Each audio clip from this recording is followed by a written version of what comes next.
My name is Bella Williams, and I am 34 years old. The sound of a $42 million margin call executing against your own brother is surprisingly quiet. It registers as nothing more than the soft click of a laptop trackpad. No alarms sound in the office, no sirens wail, just the muted hum of a server rack vaporizing a decade of stolen equity in a fraction of a second. But to understand why my finger pressed that key, why I chose to level my family's legacy with the clinical precision of a demolition charge, we have to go back to a phone call I received on a rainy Thursday afternoon. Before I explain how I bankrupted the golden child, welcome back to Linda Vengeance, where daughters who always played by the rules finally learn to write their own. If you have ever been the family reserve tank, this story is for you. Drop your age in the comments below. I read every single one to see what season of life you are in, and be sure to subscribe. Now let me take you back to my desk in Seattle right before my life cracked in half. Seattle rain possesses a specific kind of persistence. It drummed a steady rhythm against my office window as I reviewed a discrepancy in a corporate merger. My desk at the forensic auditing firm was a sanctuary of order. Spreadsheets, predictive models, ledger balances. Numbers do not lie, and they do not demand emotional subsidies. Everything made sense. Then my personal cell phone vibrated against the mahogany. An unknown Spokane area code glowed on the screen. I answered it without taking my eyes off the monitor. "Is this Bella Williams?" The voice on the other end carried the thin, breathless edge of someone who had just made a troubling discovery. "Speaking," I said. "My name is Nora Caldwell. We have not met. I bought the property on Elmira Drive, your parents' house." My hand paused over the keyboard. My parents had lived in that Victorian home since I was born. They hosted holiday dinners in the formal dining room. They planted hydrangeas by the porch steps. They swore they would never leave the wraparound deck. The house was a monument to their marriage. "I think you have the wrong number." I kept my tone level, slipping into my professional voice. "My parents have not sold their home. We closed in cash 3 weeks ago," Nora replied. The hesitation in her voice thickened. "They moved out the next day." A cold draft seemed to pull the warmth directly from my office. 3 weeks. Not a single text, email, or voicemail from Susan or Thomas mentioning a move. A rushed cash sale of a high-market estate is the kind of financial panic I audit for a living. My mother sent me weekly articles about cholesterol. She did not forget to mention a real estate transaction. "I am calling because my contractors were pulling down damaged drywall in the upstairs hallway today," Nora continued.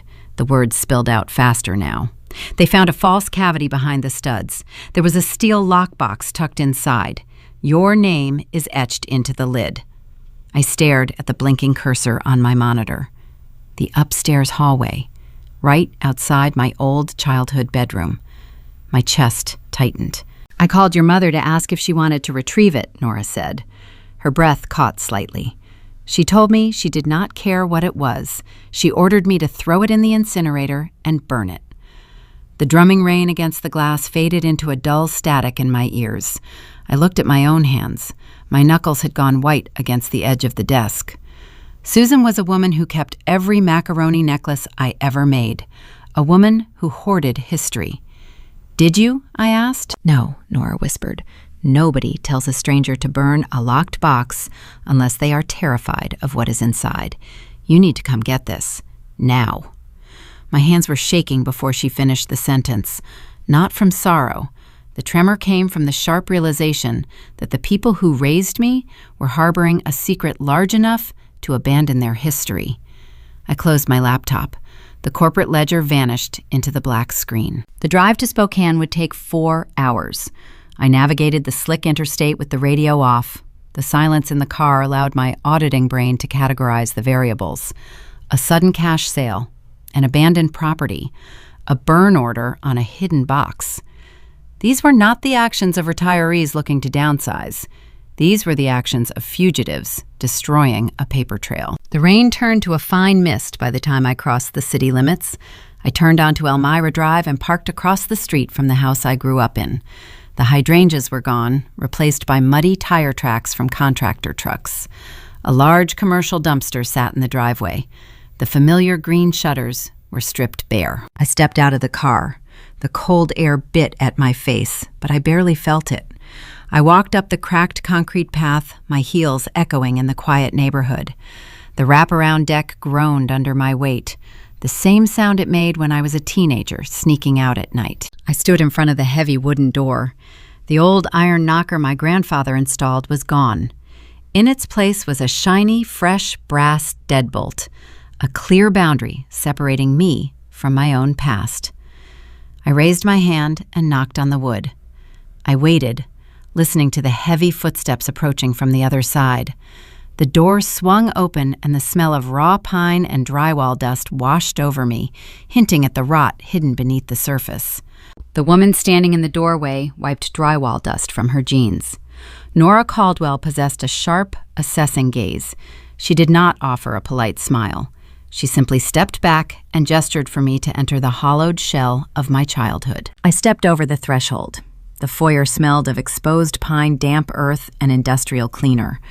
The Persian runner that had buffered my footsteps for 3 decades was gone, leaving only bare oak planks.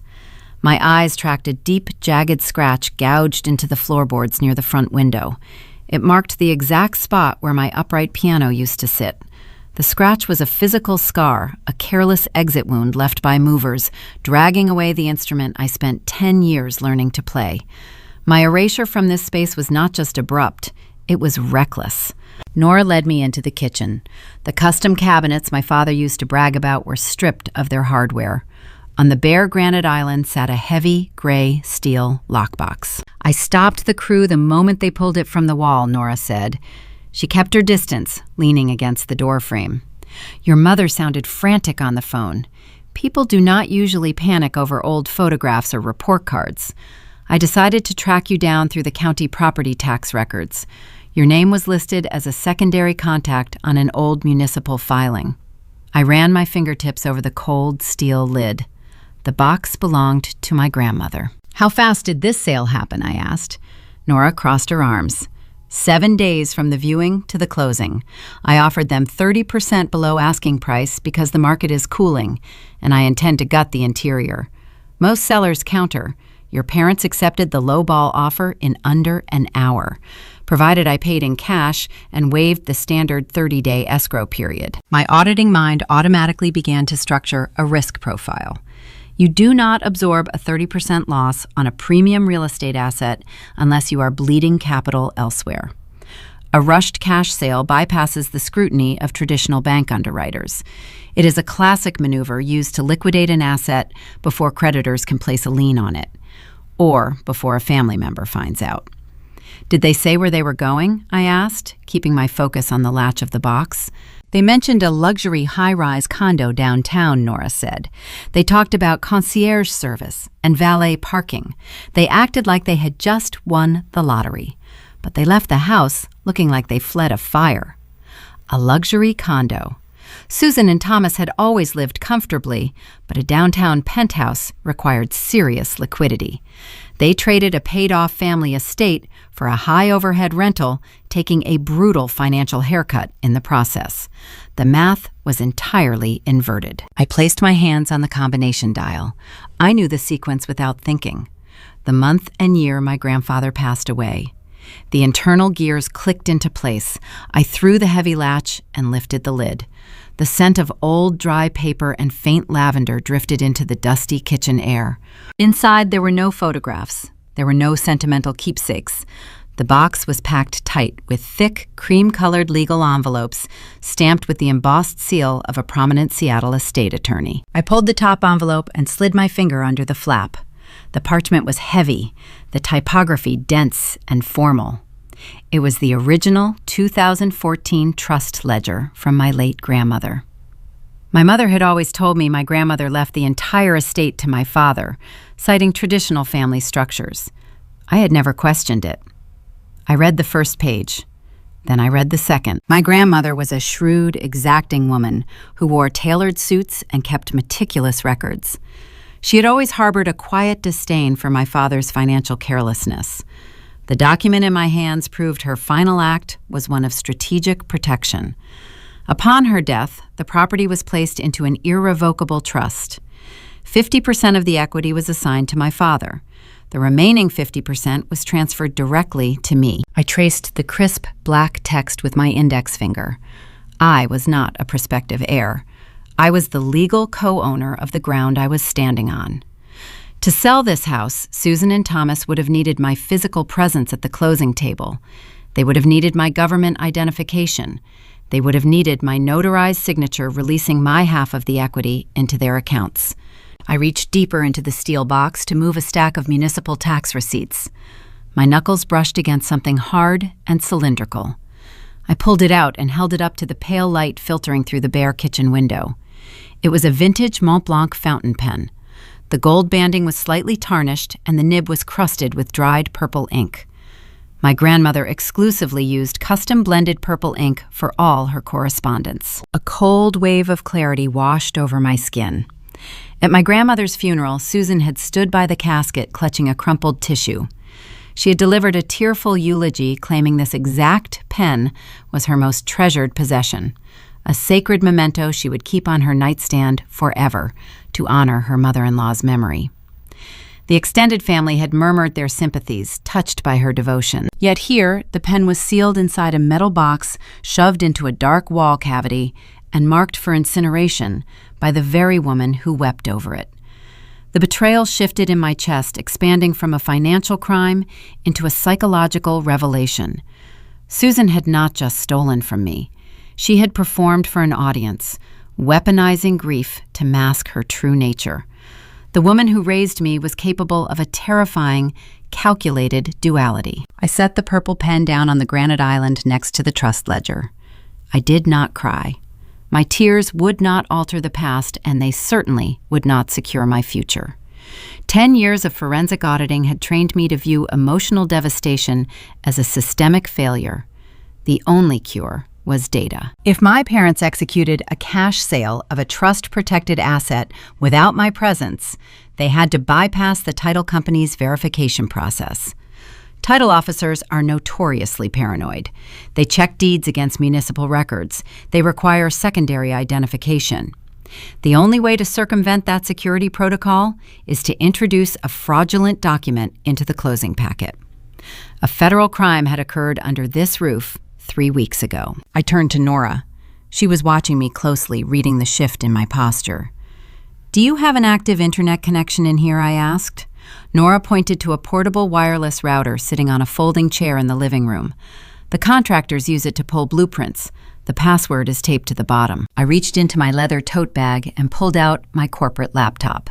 I set it on the granite counter beside the lockbox and flipped the screen open. The startup chime echoed in the empty kitchen. I connected to the network and opened a secure browser window. My fingers moved across the keyboard with rapid muscle memory precision, navigating directly to the Spokane County Clerk's Public Records portal. The search bar appeared on the screen, a blank white rectangle waiting for a query. I typed in the address of the house. The loading wheel spun for 2 seconds. Those 2 seconds stretched out, filling the silence of the room. I was about to cross a threshold. Once I pulled the digital deed, the theoretical betrayal would become a documented reality. The wheel stopped spinning. The closing packet generated on my screen. I clicked on the final page of the seller's agreement, ready to hunt for the ghost in the machine. The blue progress bar crawled across the top of my browser window. 62 pages of digital real estate filings materialized on the screen. The document was a residential closing packet bloated with standard disclosures, lead paint waivers, and title insurance policies. I bypassed the boilerplate text, scrolling rapidly through the PDF. My fingers swiped the trackpad, eyes scanning the headers, until I hit page 48. The title of the addendum sat centered at the top of the parchment in bold typography: Waiver of Trust Interest and Relinquishment of Equity. The cold glow of the monitor painted my face in a pale, dead light. The kitchen around me seemed to drop 10 degrees. I stared at the screen, letting the gravity of the legal phrasing settle into my chest. The document stated that I, Bella Williams, being of sound mind and legal age, formally surrendered my 50% ownership stake in the Elmira Drive property, releasing all financial claims to Thomas and Susan Williams for the sum of $1. At the bottom of the page sat the signature line. Someone had signed my name. The ink on the scanned document was black, the cursive loops practiced and confident. At a casual glance, it looked like my handwriting. A busy title clerk rushing through a Friday afternoon closing would never second-guess it. But forensic auditing trains the eye to reject the whole and interrogate the parts. I leaned closer to the screen, isolating the mechanics of the pen strokes. The slant of the capital letter lacked my usual sharp angle. The double consonant in my first name trailed off too lightly. Then my gaze locked onto my last name. The crossbar on the letter T in my surname contained a distinct microscopic tremor, a tiny jagged hesitation right in the center of the horizontal line. I knew that tremor. I had seen it every Sunday morning of my childhood. My father, Thomas, spent his entire adult life avoiding friction. He was a quiet man who managed a local hardware store, a man who faded into the wallpaper of his own home, while my mother directed the household narrative. He balanced his personal checkbook at the kitchen table every weekend with agonizing precision, his hands perpetually shaking, with an underlying, unnamed anxiety. He gripped his ballpoint pens too tight, resulting in a fractured, stuttering line whenever he crossed a T or dotted an I. A fresh wave of betrayal washed over me, tasting like copper. My father did not just stand by while Susan orchestrated this theft. He picked up the pen. He weaponized his own anxiety to mimic my handwriting, signing away my inheritance so they could cash out. He was the perfect subservient accomplice. I placed my hand on the back of the granite island, steadying myself. The narrative made painful sense. Susan commanded, and Thomas obeyed. That was the foundational law of their marriage. But as I prepared to close the browser, my professional instinct flared. A forged autograph on a waiver is insufficient to transfer a deed. Washington state property law requires an independent, commissioned notary public to witness the signature, verify the identity of the signer, and stamp the document with a state-issued seal. No legitimate notary would risk their license and potential prison time by stamping a waiver without me sitting in the room holding a driver license. I scrolled down 2 inches to the bottom right corner of the digital page. There it was, the circular emblem of a commissioned notary public. The stamp was heavily inked, the state crest pressed firmly into the paper. The name registered on the seal was illegible, obscured by a thick horizontal line drawn through the center. A classic obfuscation tactic. I used a keyboard shortcut to magnify the PDF to 400%. The black pixels of the notary stamp expanded, turning into a blocky, digitized landscape.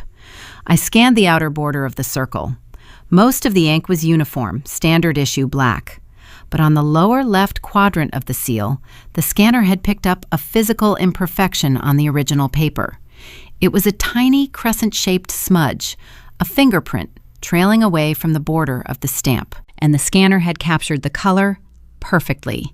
It was not standard black printer ink. It was a deep, rich, custom-blended violet.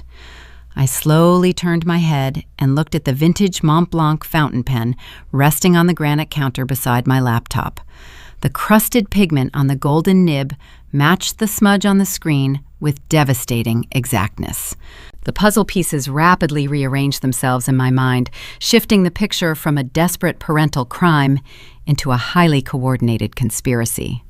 Thomas was a red herring. My father spent 30 years walking hardware store aisles. He barely understood how to attach a file to an email.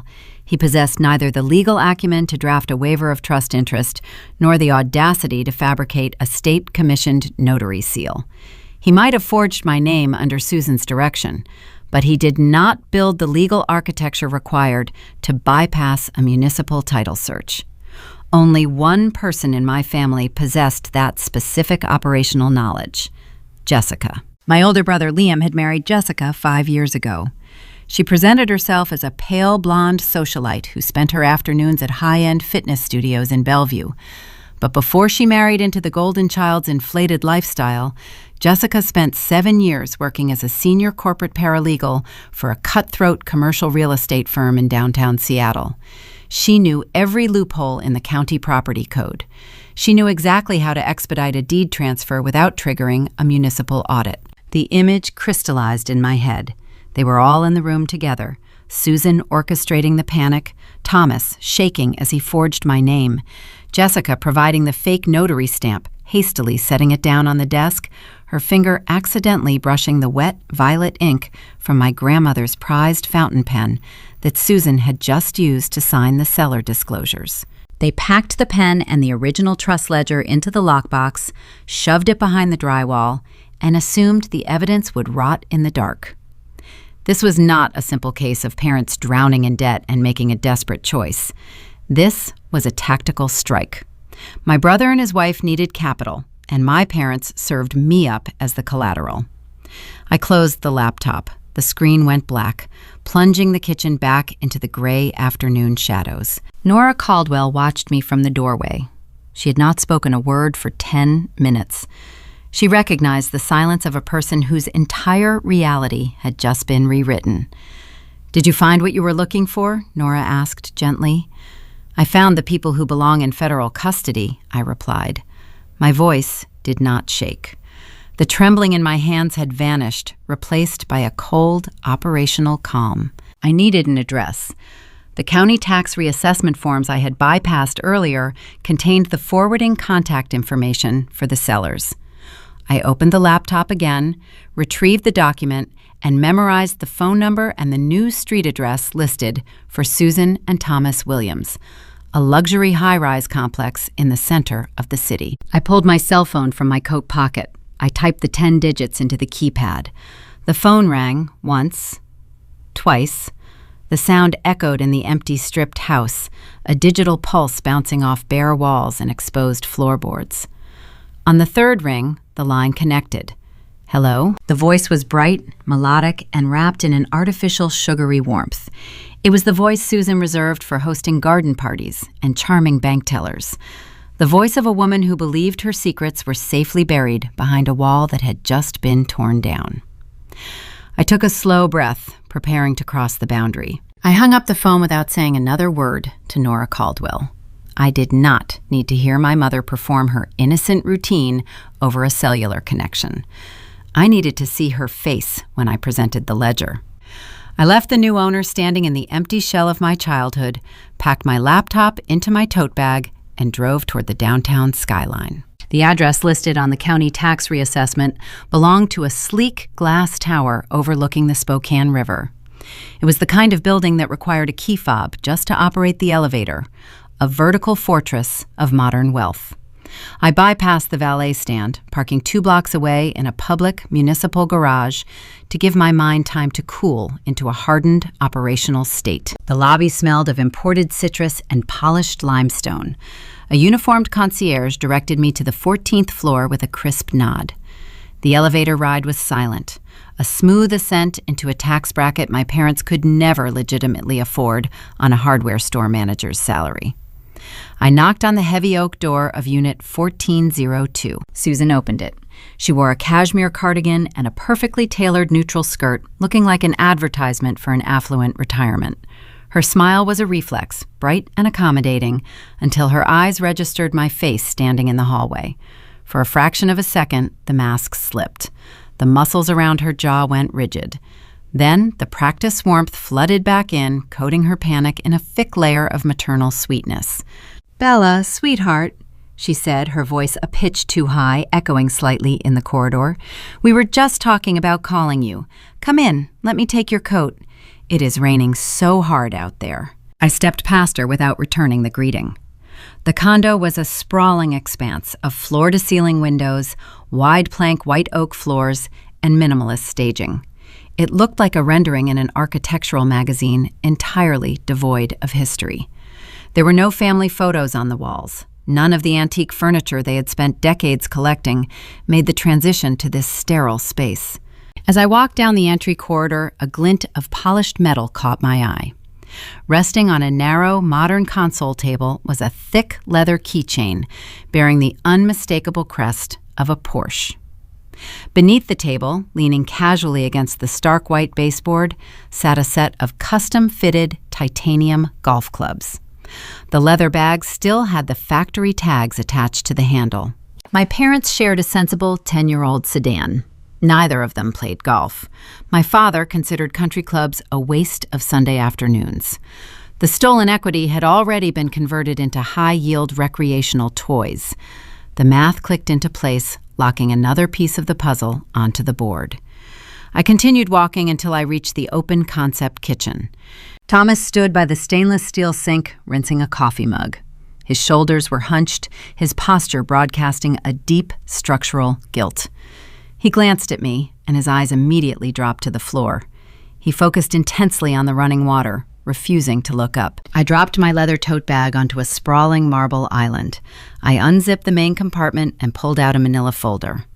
I did not raise my voice. I did not cry. I extracted the printed copies of the digital deed, the forged waiver of trust interest, and a magnified capture of the purple notary smudge. I spread the papers across the marble surface, arranging them side by side like exhibits in a federal deposition. "I was at Elmira Drive this afternoon," I said. My tone was flat, stripped of all daughterly affection. "I met the new owner. She handed me a steel lockbox you tried to have incinerated." Thomas turned the faucet off. The silence in the kitchen became suffocating. He gripped the edge of the sink, his knuckles pale, but he remained silent, staring at the drain. Susan glided into the kitchen behind me, her heels clicking softly on the oak floor. She looked at the papers displayed on the island. She did not feign ignorance. Instead, she pivoted toward the stovetop and turned on an electric kettle. "Would you like some Earl Grey, Bella?" she asked, adjusting the dial. "You must be freezing after driving in this weather." I stared at the woman who gave birth to me. She was offering me a hot beverage over a table strewn with evidence of felony fraud. It was a masterful deployment of her favorite psychological defense. If she maintained the posture of a gracious hostess, the reality of her crime could not penetrate the room. She was attempting to domesticate the betrayal. "You forged my signature," I said, anchoring the conversation back to the paper trail. "You utilized my brother's wife to fake a state notary seal. You sold a trust-protected asset out from under me and liquidated my inheritance in cash." Susan arranged 2 porcelain cups on a silver tray. The kettle began to hiss. "You make it sound so clinical," Susan murmured, her back still turned toward me.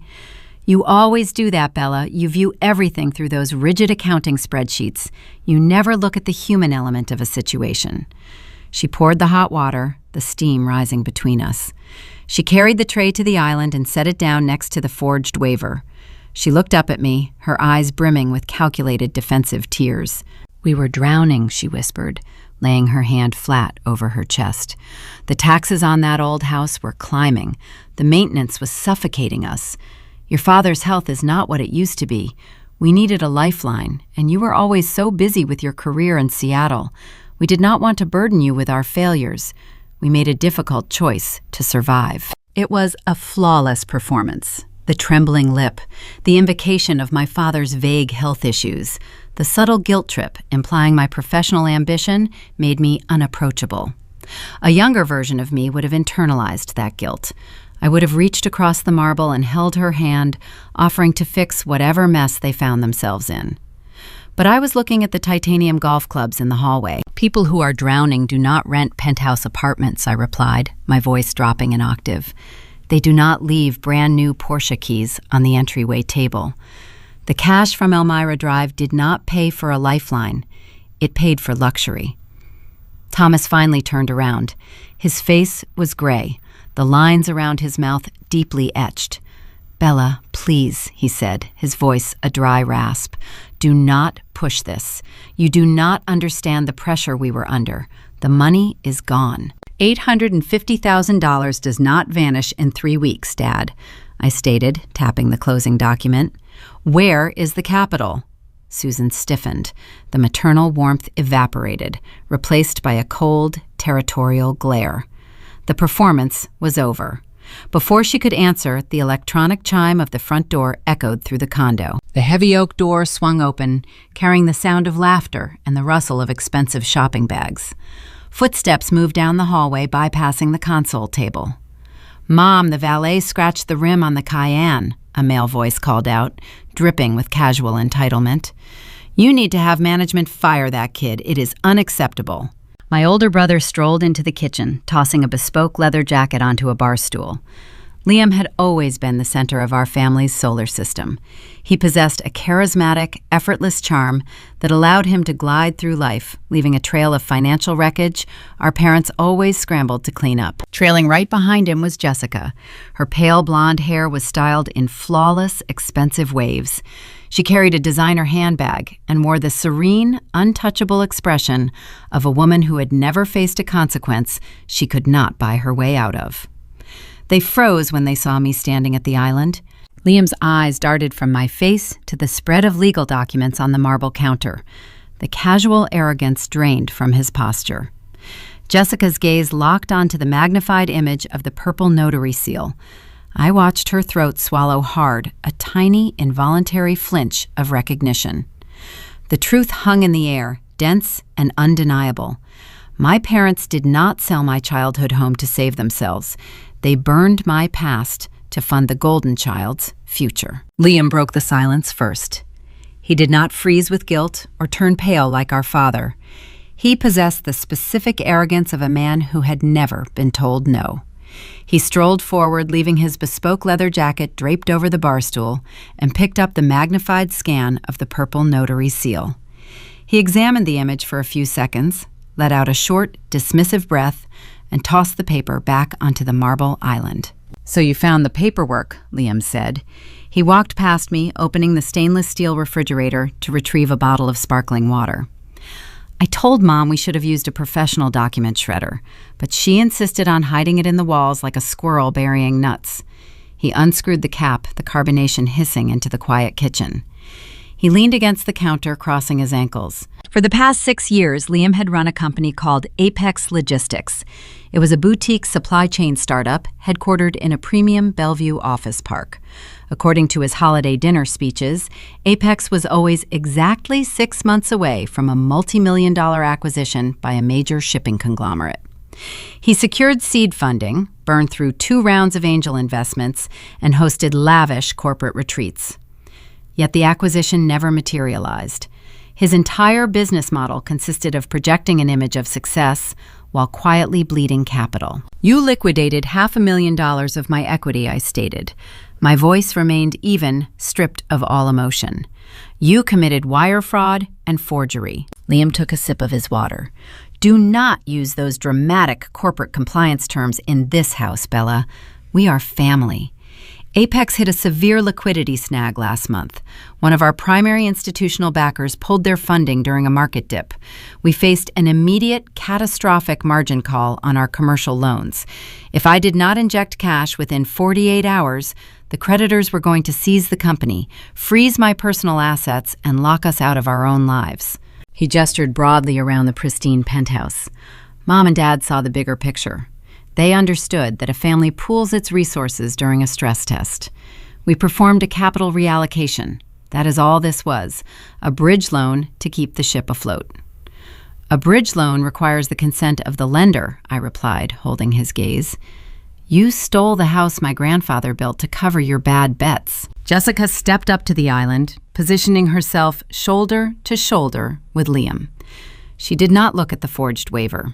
She looked at me, her expression hardening into a mask of pure, aristocratic disdain. She placed her hands on the marble surface. Her manicured, French-tipped fingernails began to tap against the stone. Tap, tap, tap. The sound was rhythmic, sharp, and intensely impatient. It was the physical manifestation of her annoyance that I dared to demand accountability. "You are being incredibly selfish, Bella," Jessica said. Her tone was patronizing, the kind of voice a kindergarten teacher uses to scold a difficult toddler. "Liam is trying to build a legacy. He employs people. He contributes to the economy. All you do is sit in a cubicle and count other people's money. It is just old paperwork. Your parents needed to prioritize the child who is actually building a future." I watched her fingernails drum against the marble. She was the one who applied the fake notary stamp. She was the paralegal who engineered the deed transfer. Yet she stood in this kitchen, dripping in stolen wealth, lecturing me about selfishness. I shifted my gaze to Susan. My mother stood by the electric kettle, nodding in silent agreement with Jessica. Thomas remained frozen by the sink, staring at the floorboards, refusing to intervene. In that specific fraction of a second, the illusion of my family shattered, leaving behind a stark, undeniable reality. I was not a daughter in this room. I had never been a daughter. I was an asset. I was an insurance policy they kept in the background, a silent reserve tank designed to absorb their failures and subsidize their delusions. They did not love me. They loved my compliance. They expected me to swallow this betrayal, smile at Thanksgiving, and pretend the ledger was balanced. I did not raise my voice. I did not scream. Shouting implies that the other party holds power over your emotions, and I refused to hand them that currency. I reached out and gathered my documents. I aligned the edges of the papers with slow, deliberate precision. I slid the forged waiver, the digital deed, and the magnified purple notary smudge back into the manila folder. I placed the folder inside my leather tote bag and pulled the zipper closed. "Bella, wait," Susan said, stepping forward as I hoisted the bag onto my shoulder. "Let us sit down and discuss a repayment schedule. Liam is expecting a major contract next quarter. We can structure a plan." I ignored her. I turned my back on the marble island, the hissing kettle, and the titanium golf clubs in the hallway. I walked toward the heavy oak door. "Walk away, then," Liam called out behind me, his voice finally losing its casual veneer, spiking with genuine irritation. "Go back to your little spreadsheet job and sulk. You would not know what it takes to run a real empire if it handed you a paycheck." I stepped into the corridor and let the heavy door swing shut. The latch clicked, sealing their voices inside the penthouse. The hallway was silent. The elevator ride down to the lobby felt like descending from a different atmosphere. I walked out of the glass tower and into the damp Spokane evening. The rain had stopped, leaving the city slick and reflective under the streetlights. I walked 2 blocks to the municipal garage, my heels striking the concrete in a steady, unhurried cadence. I reached my car, unlocked the door, and slid into the driver's seat. The leather was cold. I did not start the engine. I sat in the dim light of the parking garage, staring at the concrete pillar in front of my bumper. My hands rested on the steering wheel. They were perfectly steady. The tremor I had felt standing on the porch at Elmira Drive was gone. The family dynamic was dead. The mourning period was over. Now, it was time for the audit. I reached into the passenger seat and unzipped my tote bag. I pulled out my corporate laptop and opened the screen. The battery illuminated the dark cabin of the car. I connected to the secure cellular hotspot installed in my dashboard. Liam believed he could hide his financial maneuvering behind the facade of a failing startup.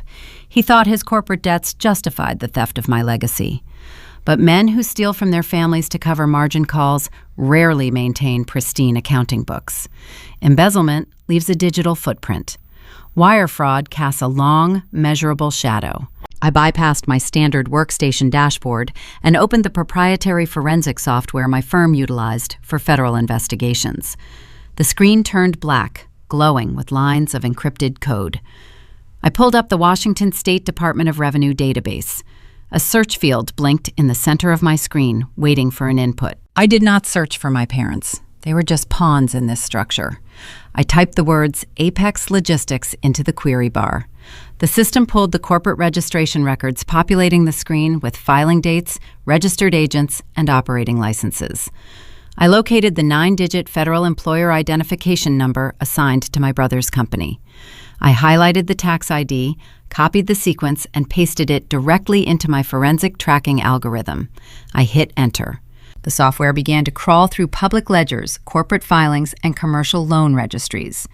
I watched the progress bar inch forward, preparing to map every single dollar moving in and out of Apex Logistics. Liam thought he was playing a family game of guilt and obligation. He was about to learn what happens when a forensic auditor stops being a sister and starts doing her job. My phone lit up in the cup holder. A text message banner flashed across the locked screen. It was not from my mother. It was an unknown number. I tapped the notification. The message was from Nora Caldwell. I just received a call from my structural engineer. The mold is worse than we thought. He found something else beneath the foundation. Call me. I stared at the glowing text. The theft was no longer the only problem.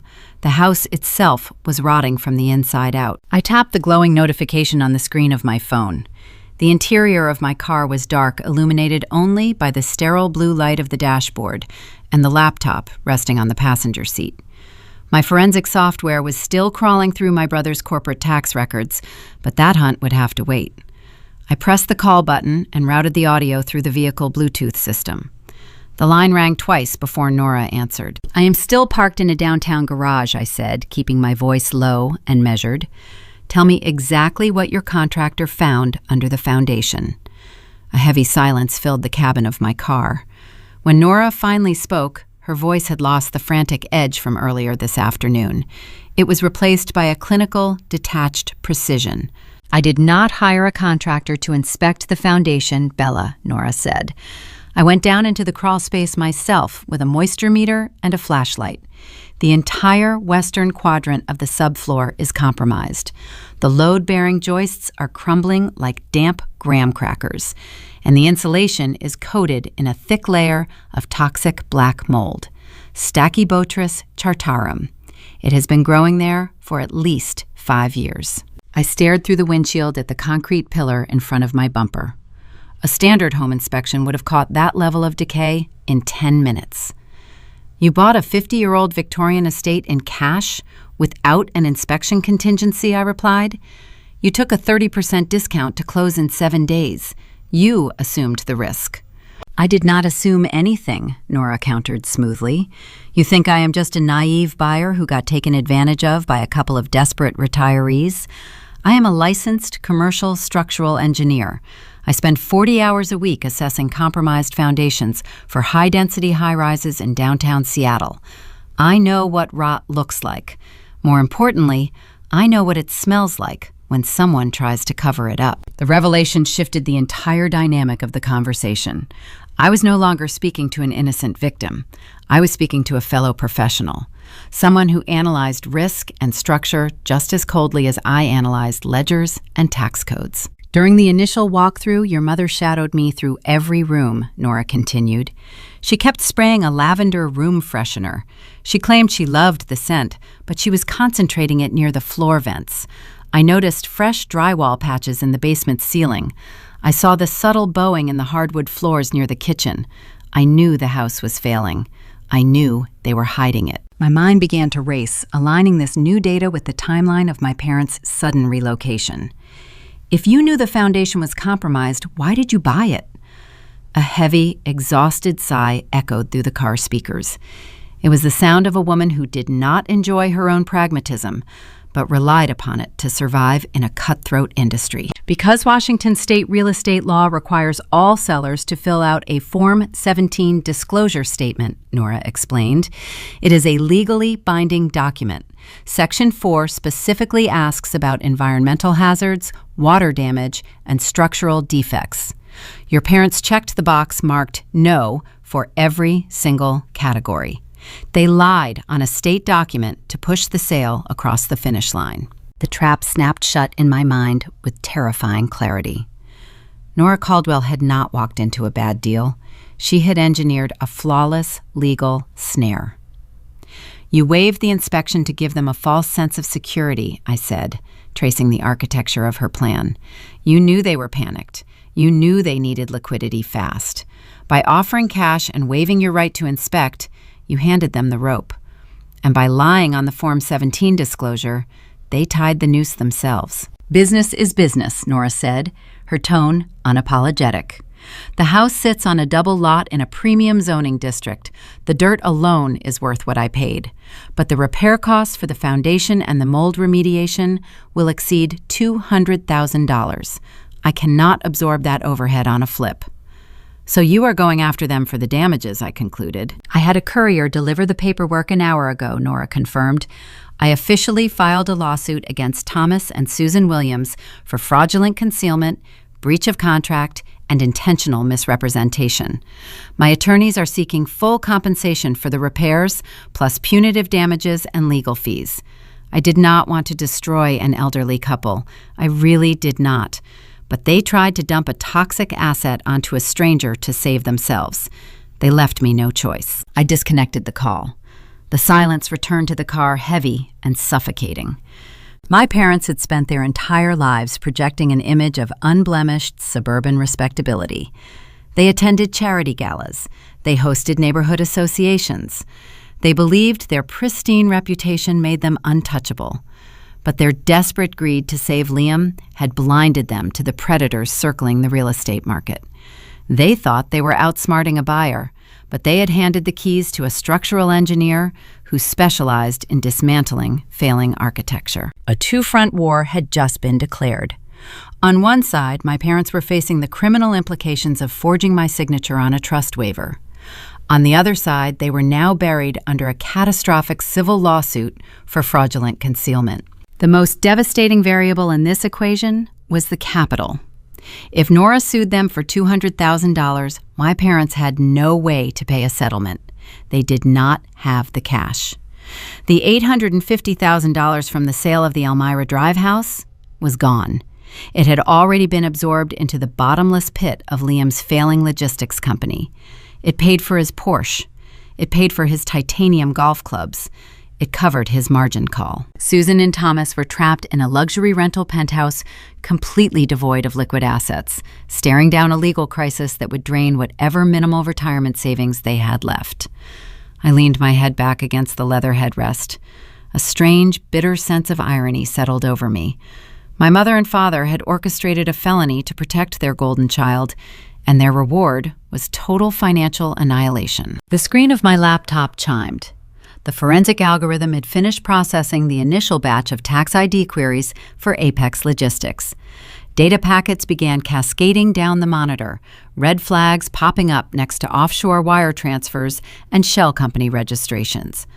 Liam had left a chaotic digital trail wide enough for any competent auditor to follow. Before I could reach for the keyboard to analyze the first ledger, my cell phone vibrated violently against the center console.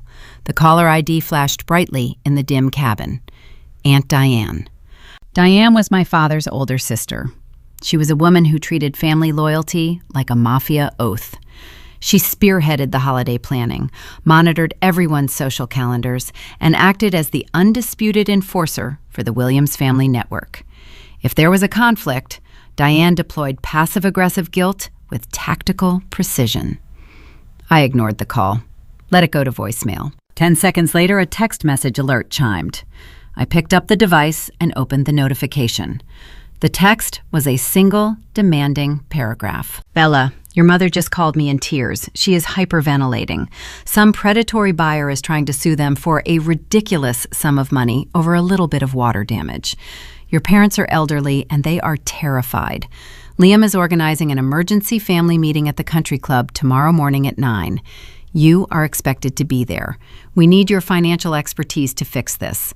Family handles family. Do not let us down. I read the words 3 times. The audacity of the demand was breathtaking. Just an hour ago, I had confronted my parents about a forged deed, and Liam had told me to go back to my cubicle and sulk.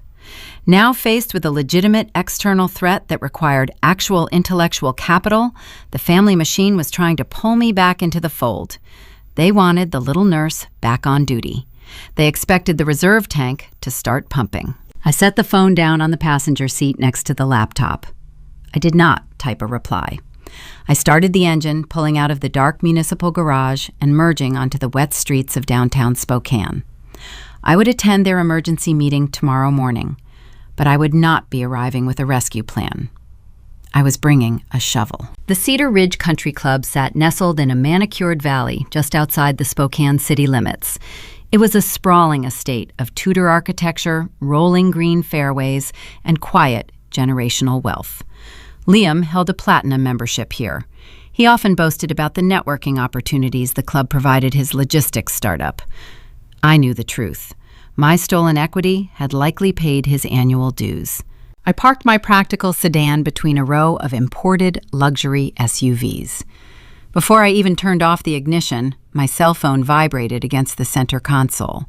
Then it vibrated again. A rhythmic, relentless buzzing filled the quiet cabin. I unlocked the screen. The notification center was overflowing with alerts from the Williams family group chat. The extended family machinery had officially mobilized. My cousins, aunts, and uncles formed a highly efficient network of passive pressure deployed whenever a member of the bloodline stepped out of formation. Cousin Greg, we all need to pull our weight today. Aunt Susan is a wreck. Cousin Sarah, I hope you are bringing your checkbook, Bella. We know you have the corporate salary. Do the right thing. Aunt Diane, see you inside. Family handles family. I read the digital demands with a cold detachment. The Casserole Network did not know the truth.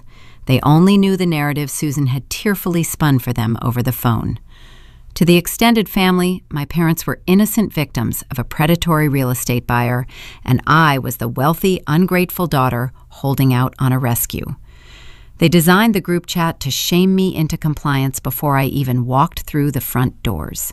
I silenced the device, dropped it into my leather tote bag, and walked toward the clubhouse. The private dining room smelled of roasted espresso and lemon polish. A long mahogany table dominated the space, surrounded by high-back leather chairs. My parents sat near the window. Susan clutched a linen napkin, performing the role of the fragile matriarch. Thomas stared into his coffee cup, looking 10 years older than he had yesterday. Liam and Jessica sat at the head of the table. Jessica wore oversized designer sunglasses indoors, sipping a mimosa and projecting an aura of profound inconvenience. Standing at the foot of the table, pacing like a general reviewing her troops, was Aunt Diane. She wore a tailored wool blazer and a string of pearls. Diane operated as the undisputed enforcer of our family dynamic. If Susan was the architect of guilt, Diane was the executioner. "You are late," Diane stated as I closed the heavy oak door behind me. "Traffic," I replied, taking the only empty chair at the center of the table. I placed my tote bag on the floor. "Let us skip the pleasantries," Diane commanded, resting her hands on the polished mahogany. "Your parents are facing a crisis. A predatory structural engineer is trying to extort them over a little bit of water damage in the Elmira Drive house. The lawsuit is frivolous, but the legal defense will be expensive. Susan and Thomas are on a fixed income. They cannot bear this burden alone. We are here to establish a support strategy." I looked at my mother. Susan offered a weak, trembling smile, expertly playing the victim for Diane's benefit. "What is the proposed strategy?" I asked, keeping my tone perfectly level. Liam leaned forward, resting his elbows on the table. He steepled his fingers, adopting the posture of a seasoned corporate executive leading a board meeting. "I have already spoken to a top-tier civil litigation firm in Seattle," Liam announced. "They specialize in dismantling fraudulent concealment claims. They can drag this out in discovery until Nora Caldwell runs out of capital and drops the suit. But their services require a premium. Retainers for this tier of defense start at $150,000. He paused, letting the figure hang in the quiet dining room. He looked directly into my eyes. "Apex Logistics is currently navigating a complex capital reallocation." Liam continued deploying business buzzwords to mask his empty bank accounts. "My funds are tied up in corporate escrow. You, however, possess a robust portfolio. Your accounting firm matches your retirement contributions. You have a substantial corporate 401k and liquid savings." The audacity of the pivot was breathtaking. Liam had stolen my inheritance to cover his margin call, and now he was directing me to drain my retirement to clean up the crime scene he created. "We ran the numbers," Jessica chimed in, adjusting her sunglasses. She tapped a manicured fingernail against the rim of her mimosa glass. "If you liquidate your retirement accounts and pay the early withdrawal penalty, you can easily cover the retainer. It is the logical choice. You do not have a husband. You do not have children to support. You rent a sterile apartment in the city. Your overhead is minimal. It is your duty to step up. They did not view me as a person. They viewed me as a financial instrument. Diane nodded in stern agreement. Jessica is right. You have the means, Bella. We all make sacrifices. Family handles family. You will write the check, and Liam will manage the legal logistics. I sat in the high back leather chair, absorbing the unified front. They expected me to fold. 34 years of conditioning dictated that I should lower my head, apologize for my hesitation, and hand over the capital to restore the peace. I placed my hands flat on the mahogany table. Did you tell Diane why Nora Caldwell is suing you? I asked, turning my gaze to Susan. Susan paled. The linen napkin in her hands twisted into a tight knot. Did you tell the family that you lied on a state-mandated disclosure form? I continued, my voice echoing off the oak paneling. Did you mention that you bypassed the title company by forging my signature on a trust waiver? Did you tell them you utilized Jessica to fabricate a state notary seal? Diane froze. The rigid certainty in her posture evaporated. She looked from me to Thomas, waiting for a denial.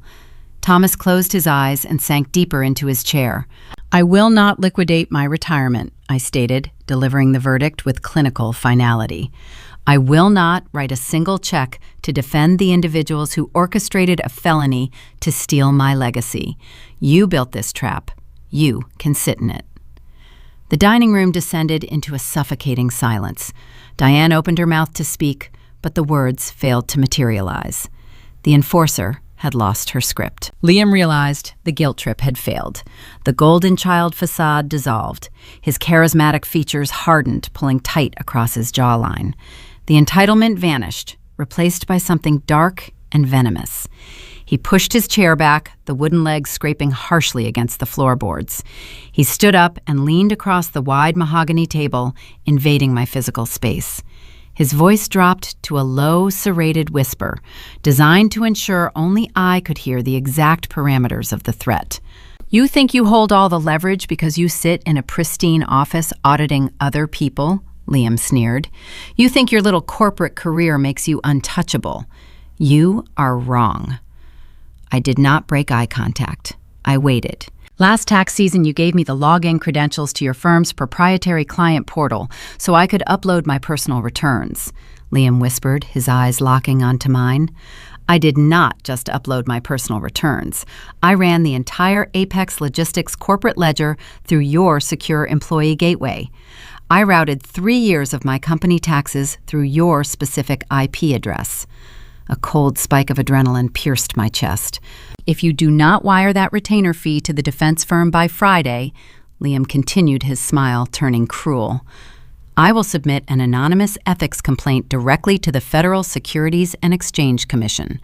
I will provide them with the digital logs proving you used insider knowledge to authorize and rubber stamp my corporate books. The SEC does not ask polite questions, Bella. They freeze licenses. They raid offices. Your firm will place you on immediate administrative leave. Your pending partnership will vanish. You will face a federal inquiry, and you will never work in forensic accounting again. He leaned back, straightening his bespoke jacket.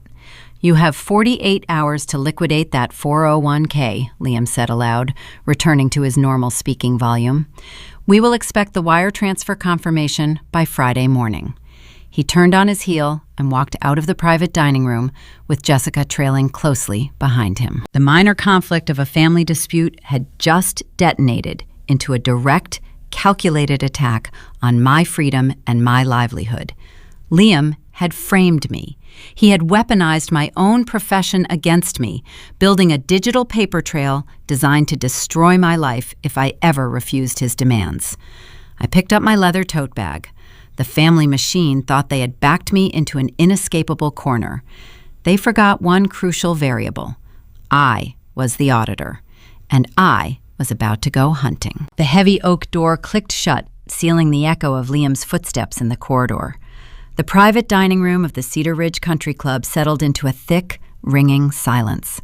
The family machine had just witnessed an execution, though they lacked the vocabulary to understand the weapon used. To Aunt Diane, my brother had simply delivered a firm ultimatum. To Susan and Thomas, the golden child had taken charge, restoring the natural hierarchy of the bloodline. I looked at the remaining members of my family. Susan relaxed her grip on the linen napkin. The tension bled out of her shoulders, replaced by a profound, toxic relief. "He always was the practical one," Diane remarked, adjusting the clasp of her pearl necklace. She offered me a tight, victorious smile. "Friday morning, Bella. Do not make us chase you for the wire transfer. We have a legal defense to mount." They believed the ledger was settled. They thought Liam had applied the correct amount of pressure to force the little nurse back into her designated corner. I picked up my leather tote bag from the floor. I did not offer a rebuttal. I did not waste my breath trying to explain the intricacies of federal financial regulations to people who lived their entire lives on borrowed credit. I pushed my chair back, the wooden legs gliding silently over the carpet, and walked out of the room. The air outside the clubhouse tasted like cut grass and approaching rain. I unlocked my sedan, slid behind the wheel, and started the 4-hour drive back to Seattle. The interstate unspooled before me, a ribbon of gray asphalt cutting through the Cascade Mountains. The rhythmic thump of the tires provided a steady metronome for my racing mind. I needed to dissect the architecture of Liam's threat. In the high-stakes arena of forensic accounting, a practitioner's reputation is their only currency. My firm managed risk profiles for multinational conglomerates. We conducted internal audits for Fortune 500 companies. To operate at that tier, every senior auditor is subjected to rigorous, continuous background checks and strict compliance monitoring. An anonymous ethics complaint filed with the Securities and Exchange Commission is not a minor inconvenience. It is a career death sentence. The SEC investigates allegations of insider trading and corporate fraud with predatory efficiency. The moment a complaint is lodged, my firm would receive a federal subpoena. The managing partners would instantly place me on unpaid administrative leave to distance the corporate brand from the contamination. My pending partnership would evaporate. My certified public accountant license would be suspended pending the inquiry. Even if I were eventually cleared of the charges, the stain of a federal investigation would render me permanently unemployable in the financial sector.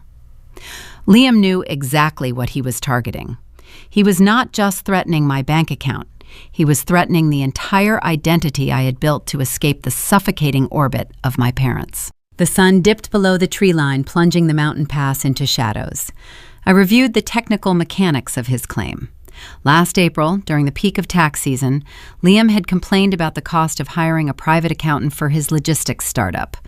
Against my better judgment, I generated a secure guest link to my firm's automated tax portal, allowing him to upload his basic filing documents at a discounted corporate rate. I assumed he used the guest portal. But Liam was a manipulator who specialized in exploiting trust. If he logged in from my home network during one of his rare visits to Seattle, he could have hijacked a secure session token. He could have bypassed the client wall and routed his fraudulent commercial ledgers through my direct employee gateway. If he executed the upload using my credentials, the digital paper trail would indicate that Bella Williams, senior forensic auditor, personally reviewed and authorized the tax returns for Apex Logistics. I would be legally bound to his embezzlement. The lights of the Seattle skyline materialized on the horizon, glowing against the low cloud cover. I did not drive to my apartment. I navigated straight to the financial district. The downtown core was deserted at 11 at night. I parked in the underground structure beneath my office building and swiped my security badge at the private elevator bank. The doors parted on the 42nd floor, revealing the sterile, quiet environment of the accounting firm. The air smelled of ozone floor wax and chilled ventilation. I walked past rows of darkened glass cubicles until I reached my corner office. I dropped my tote bag on the floor and dropped into my ergonomic chair. I pressed the power button on the primary workstation. The dual monitors flared to life, casting a cold blue glow across my face. I needed to verify the footprint. I needed to know if Liam was bluffing or if he had successfully engineered my professional execution. I logged into the internal server using my biometric scanner. I bypassed the standard client dashboard and opened the administrative back end, a restricted directory that tracked every keystroke, login, and data transfer executed by firm employees. The query bar blinked. I typed in my own unique employee identification number. I cross-referenced the search with the federal tax ID assigned to Apex Logistics. I pressed enter. The server took 4 seconds to parse the historical archives. Those 4 seconds felt like holding my breath underwater. The screen refreshed. A detailed log file populated the left monitor. My stomach plummeted. A cold prickle of sweat broke out along my hairline. The metadata was flawless. On April 14th at 2 a.m, my secure employee credentials were used to upload 84 pages of commercial tax documents for Apex Logistics. The system recorded the IP address. It matched the wireless router installed in my Seattle apartment. The digital signature on the final authorization page bore my unique encrypted stamp. Liam was not bluffing. The smug, subtle smirk he wore in the country club dining room was the expression of a man who knew he held a royal flush. He had intentionally contaminated my professional record, planting a ticking time bomb in my own firm's servers.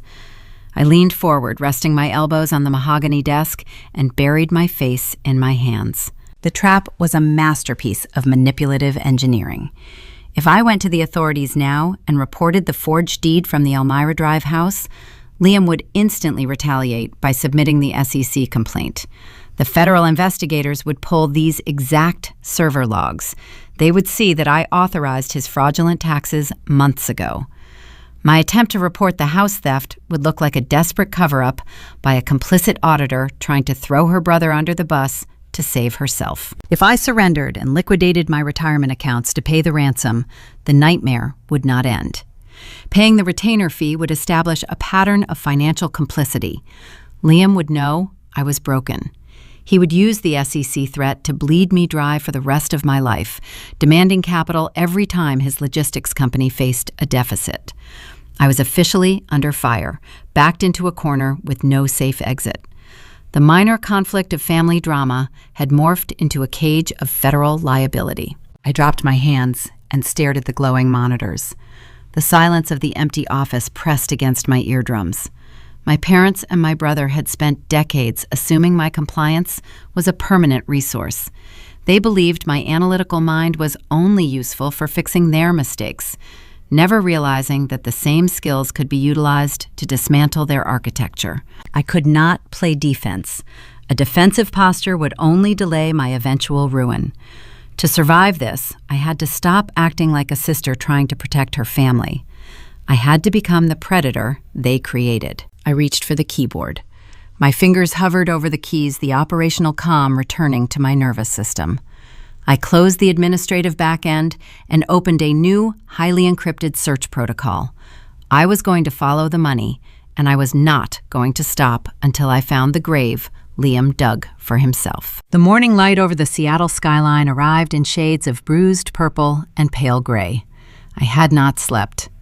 I remained at my desk as the empty floor slowly filled with the low hum of arriving analysts and the muted clicks of keyboards. The transition from night to day brought no relief, only the stark reality of the ticking clock. I picked up a ceramic mug, my third cup of black coffee since midnight.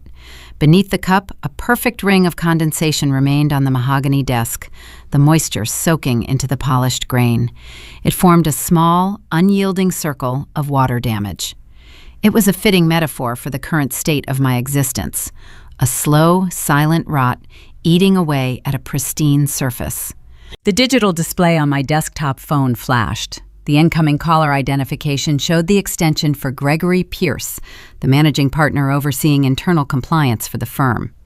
I lifted the receiver. "Bella," Gregory said. His voice was brisk, stripped of his usual morning cordiality. "Step into my office. Close the door behind you." I placed the phone back on its cradle. The walk down the central corridor felt like moving through dense water. The walls of our firm are constructed of floor-to-ceiling glass, designed to project an image of ultimate transparency. Today, that transparency felt like a cage. I could feel the peripheral vision of junior accountants tracking my movement, sensing a shift in the atmospheric pressure. I entered the corner office and shut the heavy glass door. Gregory sat behind his desk. He did not invite me to sit down. His posture was rigid, his hands folded over a single sheet of printed paper. We received an automated alert from the external ethics portal at 4 o'clock this morning, Gregory stated, skipping any preamble. He slid the piece of paper across his desk. I looked down at the printout. It was an anonymous tip. The submission outlined a specific, troubling conflict of interest regarding a senior auditor and a regional supply chain startup. It suggested the improper use of the Secure Employee Gateway to authorize corporate tax filings for an entity owned by an immediate family member. Liam had pulled the trigger on a warning shot. He did not submit the full complaint to the federal authorities yet. He routed a teaser directly to my managing partner. It was a tactical strike designed to prove his leverage, a demonstration of the power he now wielded over my life. Given your recent audits involving the logistics sector, the compliance software flagged this submission for immediate review. Gregory continued, his eyes scanning my face for a reaction. I know this is likely a baseless grievance from a disgruntled vendor, but you know our regulatory obligations. We cannot ignore an ethics flag concerning the secure tax portal. I understand the protocol, I replied, keeping my vocal cords tight to prevent any tremor. Effective immediately, I am placing you on a preliminary administrative review, Gregory said. The words fell like heavy stones in the quiet office. This is a standard precaution until internal security can parse the server logs and clear your credentials. You will hand over your primary access token. Your system permissions are downgraded. You are locked out of all active client ledgers, and you are barred from authorizing any financial disclosures. A deep, visceral terror bloomed in my chest. Breathing became a conscious, mechanical effort. 10 years of immaculate ledgers, missed holidays, and brutal 80-hour weeks were evaporating in front of me. I had built an entire identity out of being the responsible one, the untouchable professional who lived above the chaotic desperation of my family. Now, my career was dangling by a thread, held by a man who forged a signature to buy a sports car. I reached into my blazer pocket, unclipped my smart card lanyard, and placed the plastic token on his desk. The soft clatter of the badge hitting the wood sounded like a gavel falling. Go back to your desk, Bella, Gregory advised, his tone softening a fraction. Keep your head down. Let IT run the sweep. If this is a ghost tip, you will have your token back by tomorrow. I nodded once and walked out of the corner office. The walk back to my cubicle was agonizing. Every step amplified the realization that I was entirely exposed. If I did nothing, Friday would arrive.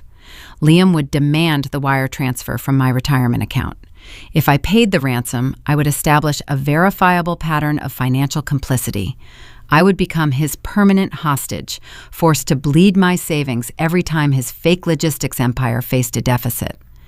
If I refused, the real federal complaint would drop, and the preliminary review would transform into a career-ending indictment. I sat down in my ergonomic chair. I stared at the ring of condensation on the mahogany. I wiped it away with the sleeve of my blazer, but the moisture had already clouded the dark varnish. The damage was done. The panic began to recede, replaced by a cold, calculating clarity. Playing defense is a slow death. The system is designed to penalize the accused while the investigation unfolds. If I waited for the internal sweep to discover Liam's digital footprint, the firm would terminate me to protect their own liability. I could not wait for the fire to reach me. I had to change the direction of the wind. Liam wanted to weaponize financial records. He believed his superficial knowledge of corporate taxes gave him the upper hand. He forgot he was dealing with a specialist who hunted hidden assets for a living. I decided to show him what a forensic auditor can actually do when the professional restraints are removed. My primary credentials were dead. The graphical user interface on my monitors displayed a red padlock icon denying me access to the standard client databases. But an auditor knows the underlying architecture of the systems they monitor. I reached for the keyboard and bypassed the restricted desktop environment. I opened a raw command terminal. The screen turned black, glowing with stark white text. I initiated a legacy backdoor protocol, a secondary access point utilized by the engineering team during server maintenance. It was a high-risk maneuver. If the cybersecurity division detected an unauthorized shadow terminal operating from my IP address while I was under administrative review, they would flag it as corporate espionage.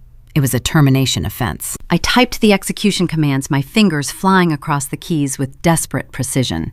I bypassed the firm firewalls, tunneling directly into the restricted commercial databases that aggregated offshore wire transfers, shell company registrations, and international banking codes. The terminal prompted me for a secondary verification key. I utilized a string of code I had memorized during a federal compliance training seminar 2 years ago. The prompt flashed green. Access granted. I was no longer operating as a loyal employee of the firm. I had crossed the boundary into rogue territory. I typed the 9-digit federal employer identification number for Apex Logistics into the command line. I instructed the algorithm to ignore domestic tax filings and focus exclusively on outgoing capital transfers that bypass standard commercial clearinghouses. The search initiated. The cursor blinked rapidly in the darkness of the terminal. I sat in the silent, freezing office, watching the data stream begin to compile, ready to dig the grave my brother so richly deserved. The executive floor of the accounting firm fully awakened at exactly 8:15 in the morning. The quiet hum of the ventilation system was quickly buried under the sounds of leather briefcases hitting desks, the low murmur of early conference calls, and the sharp scent of roasted espresso drifting from the break room. I sat in my darkened office, watching the corridor through the glass walls. I held the encrypted flash drive in my right hand, rolling the smooth metal casing between my thumb and index finger. When Gregory Pierce walked past my cubicle, flanked by the firm's chief legal counsel and the head of cybersecurity, I knew the tribunal had convened. They were preparing the paperwork for my termination. I did not wait for them to summon me. I stood up, smoothed the lapels of my blazer, and walked directly to the main executive boardroom. I pushed the door open before Gregory even had a chance to sit down. The 3 men turned, their expressions shifting from corporate fatigue to rigid surprise. The boardroom was an intimidating space, featuring a long glass table, recessed lighting, and a panoramic view of the Puget Sound. It was designed to make adversaries feel small. I am currently under an administrative review, I said, stepping into the room and closing the door behind me. I am requesting an immediate audience to present a formal internal disclosure. Gregory frowned, exchanging a quick, measured glance with the legal counsel. Bella, this is highly irregular. Human Resources has not finished processing the preliminary suspension order regarding the ethics tip. The ethics tip is a fabricated retaliation tactic, I replied, my voice echoing off the glass walls. I am officially invoking federal corporate whistleblower protections. I have uncovered an active multi-million-dollar embezzlement network, and the architect of that network is attempting to use this firm as a shield. The word whistleblower changes the oxygen level in any corporate environment. It carries immediate legal weight, triggering mandatory compliance protocols that supersede standard human resource procedures. The chief legal counsel gestured toward one of the leather chairs. "Take a seat, Bella," the lawyer instructed, his tone instantly shifting from dismissive to alert. "We are listening." I did not sit. Taking a seat alters the power dynamic, placing the speaker in a subordinate posture. I walked to the head of the glass table and set the encrypted flash drive down. 3 weeks ago, my parents executed a fraudulent cash sale of a trust-protected family estate in Spokane. I began delivering the facts with clinical precision. To bypass the title company, they forged my signature on a release waiver. My brother's wife, a former paralegal, fabricated a state notary seal using customized purple fountain pen ink to authenticate the forgery. The cybersecurity director crossed his arms, clearly impatient. Family real estate disputes do not fall under our corporate purview. The real estate fraud is merely the catalyst, I countered, holding his gaze. My brother Liam Williams operates a regional logistics company. He orchestrated the theft of my property to cover a commercial margin call. When I refused to liquidate my personal retirement accounts to pay for their legal defense, he threatened to destroy my career. He claimed he hijacked my secure employee session token last April to authorize his corporate tax returns, intentionally planting a digital footprint to frame me for his own financial irregularities. The cybersecurity director leaned forward, the impatience vanishing from his face. A compromised employee gateway was a severe internal breach. I ran a diagnostic sweep. I continued tapping the flash drive on the glass. Liam did hijack the IP address, but he is an amateur playing in a professional arena. He only covered his domestic tracks. I initiated a deep forensic trace on his outgoing commercial capital. My brother did not lose his investors' money to a bad market. He routed it through a Delaware shell company, washed it through a Cayman trust, and deposited the funds into a private asset management portfolio in the Seychelles. I pushed the flash drive across the smooth glass surface. It stopped directly in front of the chief legal counsel. This dossier contains 50 pages of indisputable server logs, routing numbers, and offshore account coordinates, I stated. It proves that the anonymous ethics tip submitted this morning is an act of extortion designed to prevent the discovery of an active federal crime. The room descended into a profound, heavy silence. The legal counsel picked up the drive, plugged it into his secure tablet, and opened the file. For the next 10 minutes, the only sound in the boardroom was the soft swiping of a finger against a glass screen. I watched the faces of the three men. I saw the skepticism dissolve, replaced by a cold operational dread as they verified the routing numbers. They realized the magnitude of the liability Liam had tried to drag into their pristine firm. They also realized that I had handed them the exact weapon needed to sever that liability entirely. Gregory Pierce exhaled slowly, removing his reading glasses. "The data is unequivocal," the legal counsel murmured, looking up from the tablet. "The offshore routing architecture is textbook embezzlement. If the authorities trace this without our prior disclosure, the firm could be implicated, which is why the firm will retain outside federal counsel this afternoon to surrender this dossier directly to the Securities and Exchange Commission," I said, dictating the terms of my own exoneration. "I have provided the Internal Compliance Division with the raw intelligence required to neutralize a threat to the corporate brand. In exchange, my whistleblower status is codified. The administrative review is lifted." Gregory stood up. The rigid disciplinary posture he held earlier was gone. He extended his hand across the table. "Your primary access token will be reactivated within the hour," Bella Gregory said. His voice carried a new layer of genuine, unfiltered respect. "The firm will handle the SEC referral. Your professional record remains unblemished. We protect our own." I shook his hand. I turned away from the glass table and walked toward the exit. I reached out and grasped the door handle. The cool, heavy brass grounded me. The metal was solid, unyielding, a physical anchor connecting me to the reality of what I had just accomplished. I walked out of the boardroom, my professional armor fully restored, impervious to the blackmail that was supposed to ruin me. I was free to act. I returned to my corner office and retrieved my personal cell phone from my leather tote bag. The screen was illuminated, flooded with a backlog of digital panic. While I was dismantling Liam's extortion attempt in the boardroom, the real world had kept moving. The Spokane County Civil Docket updates overnight. Nora Caldwell did not bluff. Her lawsuit for fraudulent concealment, breach of contract, and intentional misrepresentation had officially gone live. The public filing triggered a cascade of events. I had 4 missed calls from Aunt Diane, 2 from my father, and 3 voicemails from Susan.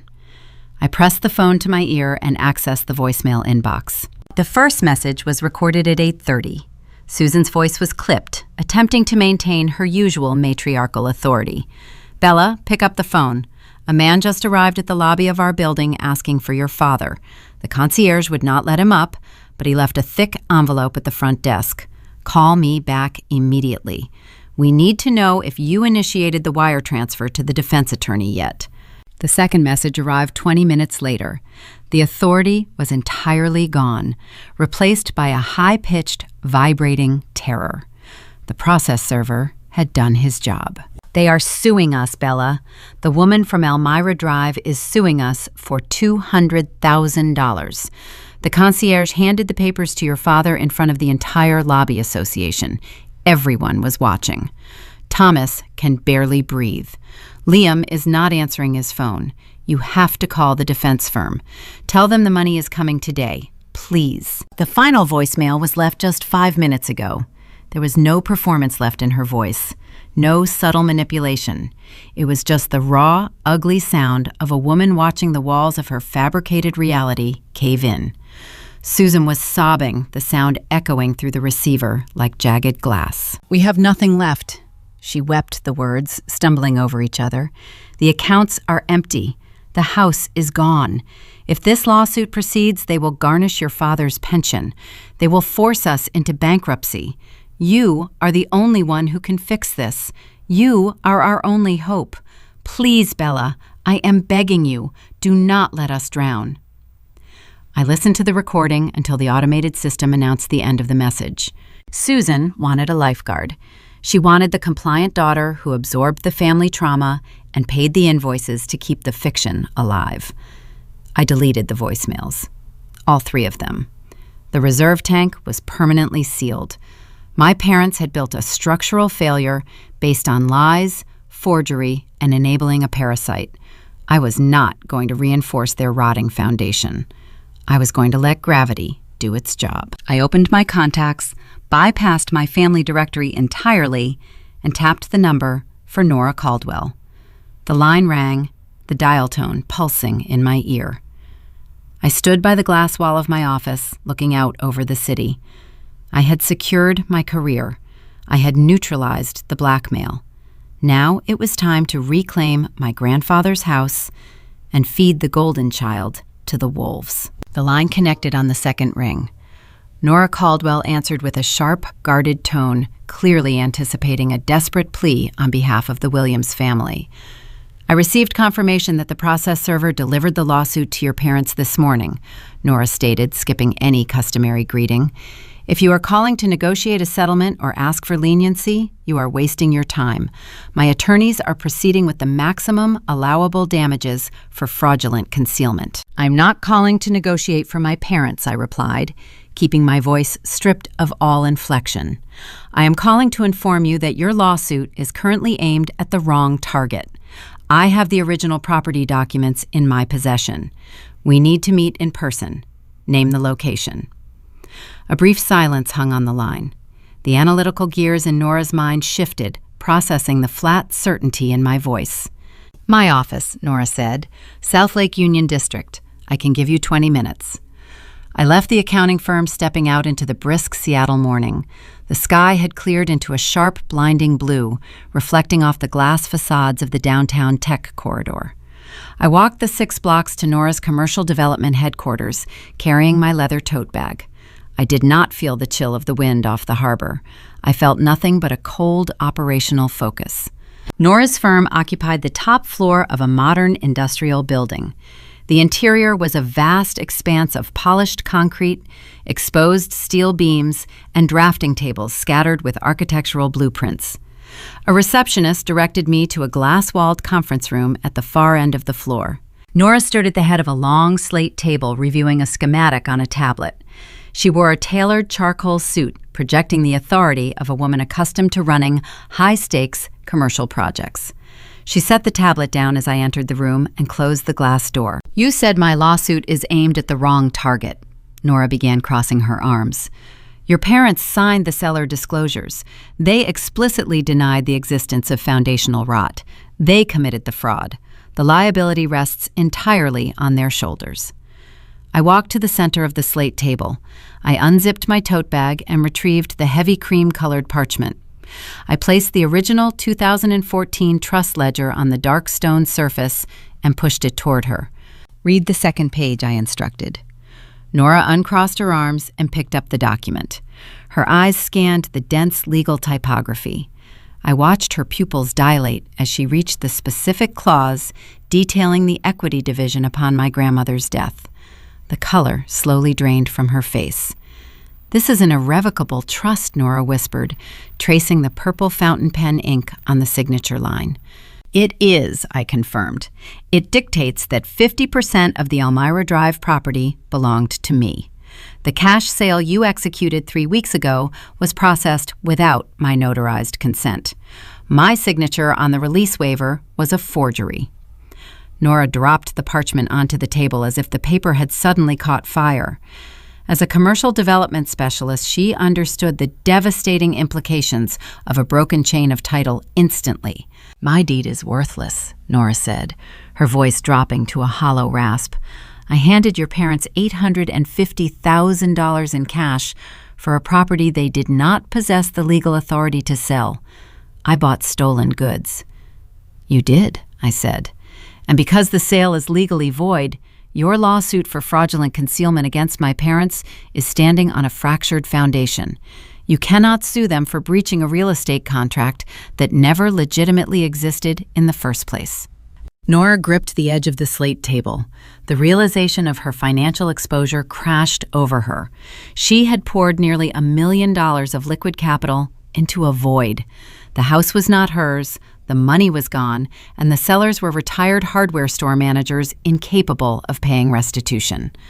"I will freeze their accounts," Nora said, her tone laced with rising panic.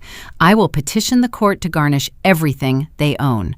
I will tear their lives apart." "You can try," I replied smoothly, "but you will spend $50,000 in legal fees, only to discover their accounts are already empty.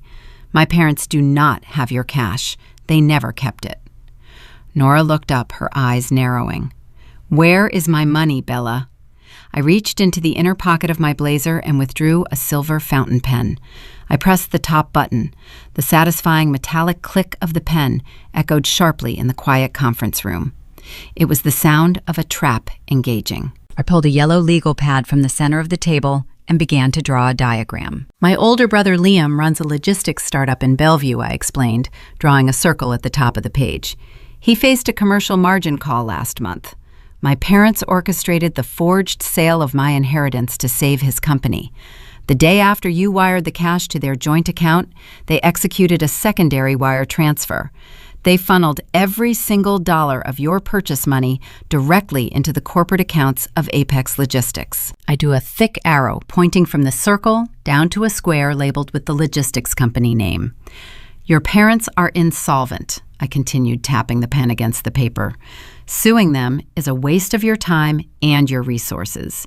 You need to redirect your legal crosshairs toward the entity that actually absorbed the fraudulent capital." Nora studied the diagram, her analytical mind matching my forensic logic. "I want my money back, or I want a clean title to the property," Nora stated, establishing her baseline. "How do we achieve that?" "I am offering you a lethal deal," I said, setting the silver pen down. "I want you to drop the civil lawsuit against Thomas and Susan. In exchange, I will sit in front of a certified notary and retroactively sign the authentic release waiver. I will formally surrender my 50% equity, legally validating your deed and granting you undisputed ownership of the Elmira Drive property." Nora frowned, searching for the hidden variable. "If you retroactively authorize the sale, you forfeit your inheritance. You walk away with nothing." "I did not say I was walking away," I corrected. "By validating the sale, we convert the stolen property into a stolen cash equivalent. Under the legal doctrine of unjust enrichment and fraudulent conveyance, a creditor can pierce the corporate veil of any entity that receives stolen funds. Liam's company absorbed your cash to cover his debts." I picked up the pen and drew a final, jagged line through the square representing Apex Logistics. "Here is the catch," I said, my voice hardening into a weapon. "I am drafting an injunction. You and I are going to form a united creditor front. You will sue Apex Logistics for the $200,000 required to repair the structural rot, citing that his company was the primary beneficiary of the fraudulent concealment. I will simultaneously file a federal lien against his remaining corporate assets to recover my stolen $425,000 of equity. We do not bleed my parents. We bleed the golden child." Nora stared at the yellow legal pad. A slow, predatory smile spread across her face. The panic was gone, replaced by the thrilling prospect of a calculated surgical retaliation. Your brother thought he was using his parents to steal from a stranger and a sibling, Nora mused, her eyes gleaming with newfound respect.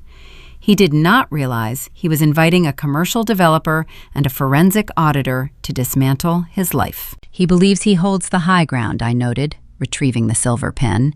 He threatened to destroy my career if I did not drain my retirement accounts to pay for my parents' legal defense by Friday. He expects me to arrive at a mediation table begging for mercy. Nora reached across the slate table and picked up the pen. Draft the injunction, Bella. Let us merge our claims. We will file the joint commercial liens before the courthouse closes this afternoon. I watched her sign her name on the preliminary agreement. The ink flowed dark and permanent across the page. The snare was officially set, woven from ironclad commercial law and forensic evidence. I pulled my cell phone from my pocket and navigated to my contact list. I found the number for the Seattle defense firm Liam had retained for our parents. I initiated the call, preparing to play the role of the defeated, compliant daughter one final time. I needed to schedule a mandatory emergency mediation. I needed to herd my entire family into a sterile room, lock the doors, and execute the margin call. The ink on the preliminary agreement dried in seconds, sealing a lethal alliance between a structural engineer and a forensic auditor. Nora Caldwell's legal counsel operated with predatory efficiency. Within 2 hours of our meeting in the South Lake Union District, her attorneys drafted the joint commercial lien. We stood in the marble foyer of the King County Courthouse, listening to the sharp, rhythmic stamp of the clerk processing the filings. By retroactively authorizing the sale of the Elmira Drive estate, I cured the defect in Nora's title, securing her ownership of the dirt and the structure. In the very next breath, we aimed the devastating consequences of the fraudulent conveyance directly at Apex Logistics. The legal doctrine was simple. Any corporate entity receiving capital generated from an illicit transaction forfeits the right to safe harbor. The money Liam used to cover his commercial debts was stolen property, and the law allowed us to reach right through his corporate veil to claw it back. The clerk scanned the barcodes. The system updated. A catastrophic lien dropped onto every remaining asset, operating account, and physical inventory pallet registered under my brother's corporate tax identification number. Our trap was set, but a trap requires bait to ensure the target steps onto the pressure plate. I stepped out into the Seattle afternoon, the crisp wind pulling off the harbor. I retrieved my cellular device and navigated to the contact information Liam had provided for the elite civil litigation firm he retained for our parents. I dialed the main reception line, carefully constructing the posture of a defeated, compliant sibling. A paralegal answered, her tone crisp and practiced. I provided the billing reference number for the Williams Family Defense Fund. I am calling to arrange the delivery of the retainer fee, I stated, infusing my voice with a subtle, reluctant fatigue. My brother informed me the initial cost is $150,000. I have liquidated a portion of my retirement portfolio. I need to schedule an in-person mediation session to finalize the transfer and review the litigation strategy with the partners. The paralegal placed me on a brief hold. When she returned, she confirmed the senior partner was available the following morning at 10 o'clock. She recited the address of their downtown Seattle office tower. I agreed to the time, thanked her quietly, and disconnected the call. The stage was built. I spent the remainder of the evening in my apartment watching the sky darken over the Puget Sound. I did not review spreadsheets or prepare notes. The architecture of my revenge required no further calculation. I merely had to wait for the dominoes to fall. The first tile toppled at 8:14 the next morning. I was standing in my kitchen pouring a cup of dark roast coffee when my phone illuminated on the granite counter. The screen displayed Liam's name. I did not answer. I watched the call roll to voicemail. 10 seconds later, the device vibrated again. The same name flashed across the glass.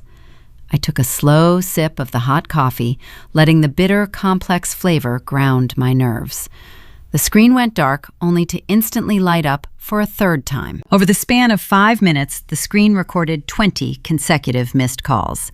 The digital panic was palpable, transmitting a frantic, desperate energy through the silent kitchen. Liam had built his entire identity on the illusion of control. He utilized charm and deception to navigate every crisis, always trusting his ability to manipulate his way back to the high ground. But charm cannot unlock a frozen commercial bank account. Deception cannot erase a federal hold. The Securities and Exchange Commission had received the 50-page whistleblower dossier from my accounting firm's external legal counsel late yesterday afternoon. Federal regulators do not send polite warning letters when presented with irrefutable proof of offshore embezzlement. They act to preserve the remaining capital. Before the stock market opened this morning, federal agents contacted the primary institutional investors backing Apex Logistics. The venture capitalists learned their seed money had not been lost in a bad market cycle. It had been funneled through Delaware shell companies into a private portfolio in the Seychelles. Simultaneously, the joint commercial lien Nora and I filed at the courthouse took effect. The domestic banks managing Liam's operational accounts froze his ledgers to secure the stolen real estate equity. Apex Logistics was paralyzed. The supply chain startup could not process a single vendor invoice, meet payroll, or withdraw a solitary dime. The golden child was locked out of his own empire. My phone stopped ringing. A moment later, a text message arrived from Aunt Diane. The Casserole Network had received the distress signal. Bella, we are waiting for you at the law office. Liam is facing a banking error and cannot access the corporate funds. Your parents are terrified.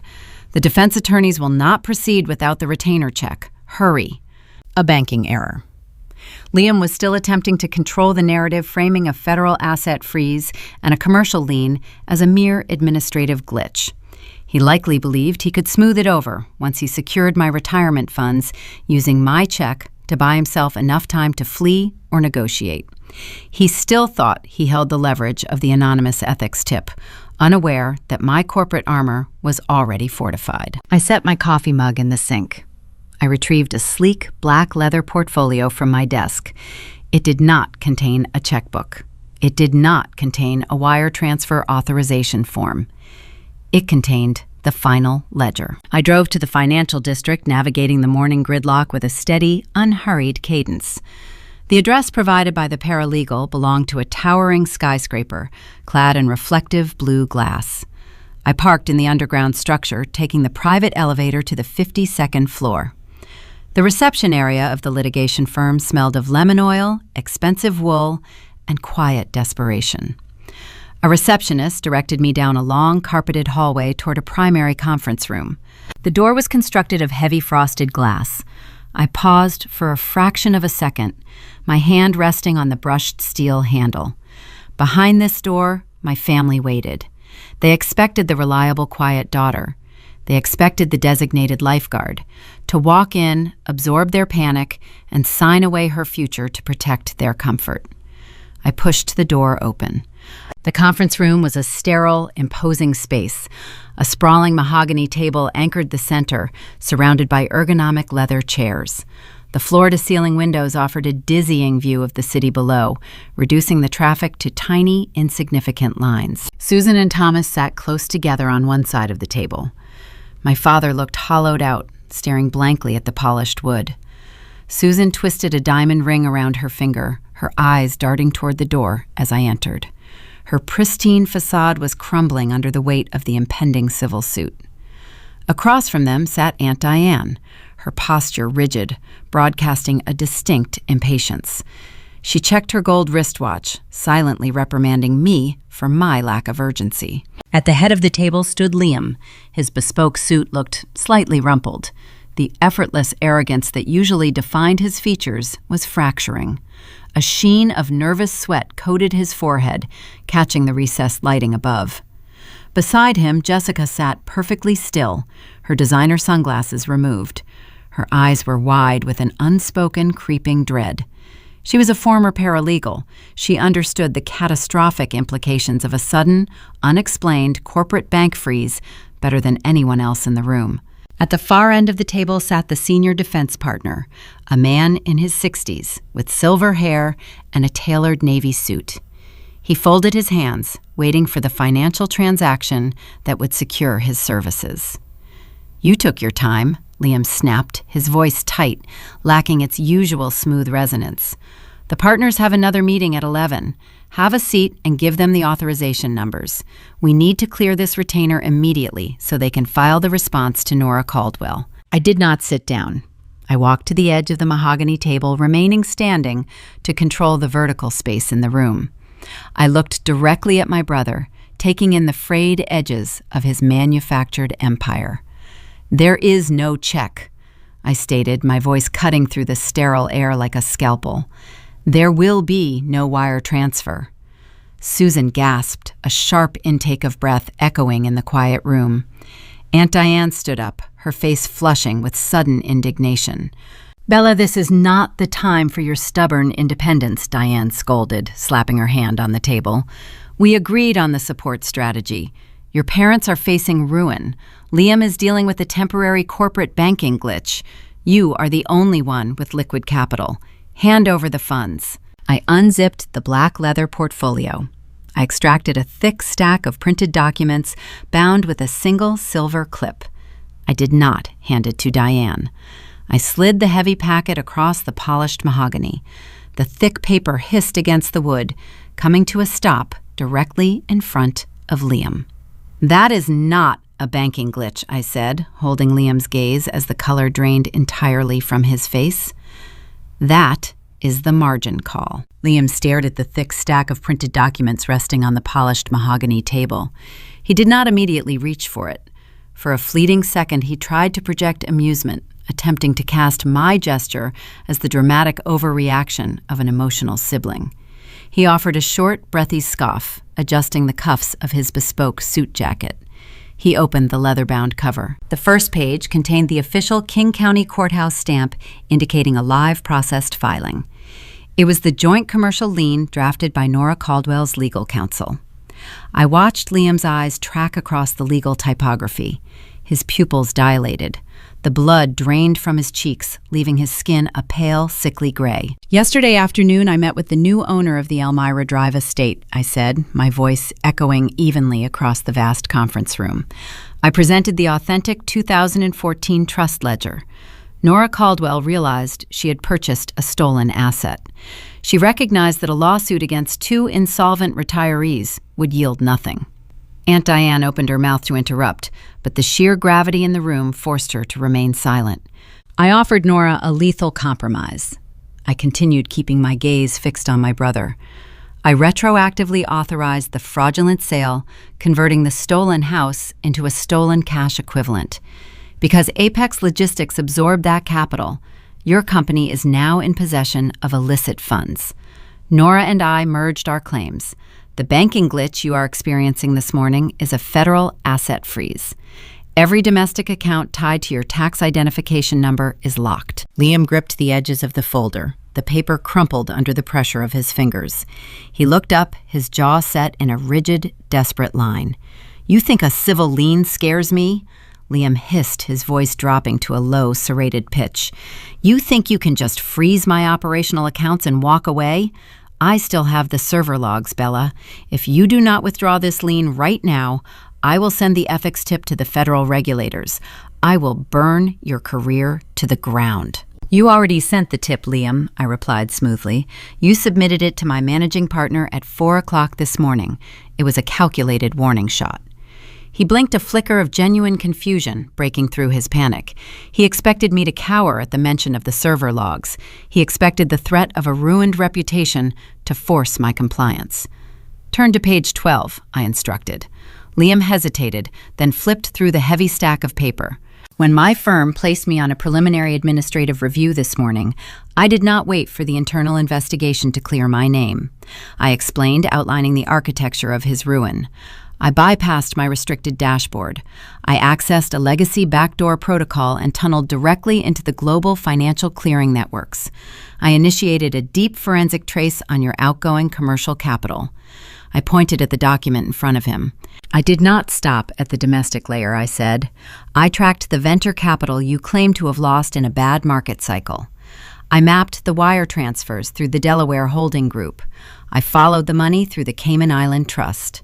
I found the terminal destination in your private asset management portfolio in the Seychelles." The senior defense attorney, sitting at the far end of the mahogany table, shifted in his leather chair. The casual detachment he had maintained since I walked into the room vanished. He leaned forward, his eyes fixed on the open folder. Lawyers who specialize in civil defense do not entangle themselves in active federal embezzlement schemes. The liability is radioactive. "I compiled 50 pages of irrefutable routing data and server logs," I stated. "I presented the dossier to the chief legal counsel of my firm. I proved your anonymous ethics tip was a fabricated extortion attempt designed to cover up a multi-million-dollar corporate theft. I secured official whistleblower immunity." Liam stared at the page, his breath coming in shallow, uneven gasps. The golden child facade shattered into 1,000 jagged pieces. He was no longer the brilliant startup founder navigating a temporary liquidity snag. He was an exposed fraud standing at the edge of a federal indictment. "My firm surrendered the intelligence directly to the Securities and Exchange Commission before the stock market opened today," I said, delivering the final strike. "The regulators have already contacted your primary institutional investors. Your startup is not bulletproof, Liam.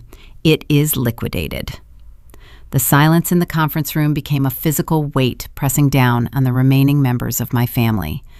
The balance of power had permanently inverted. Jessica reached out with a trembling hand and pulled the folder away from her husband. She bypassed the offshore routing data and flipped to the final section of the dossier.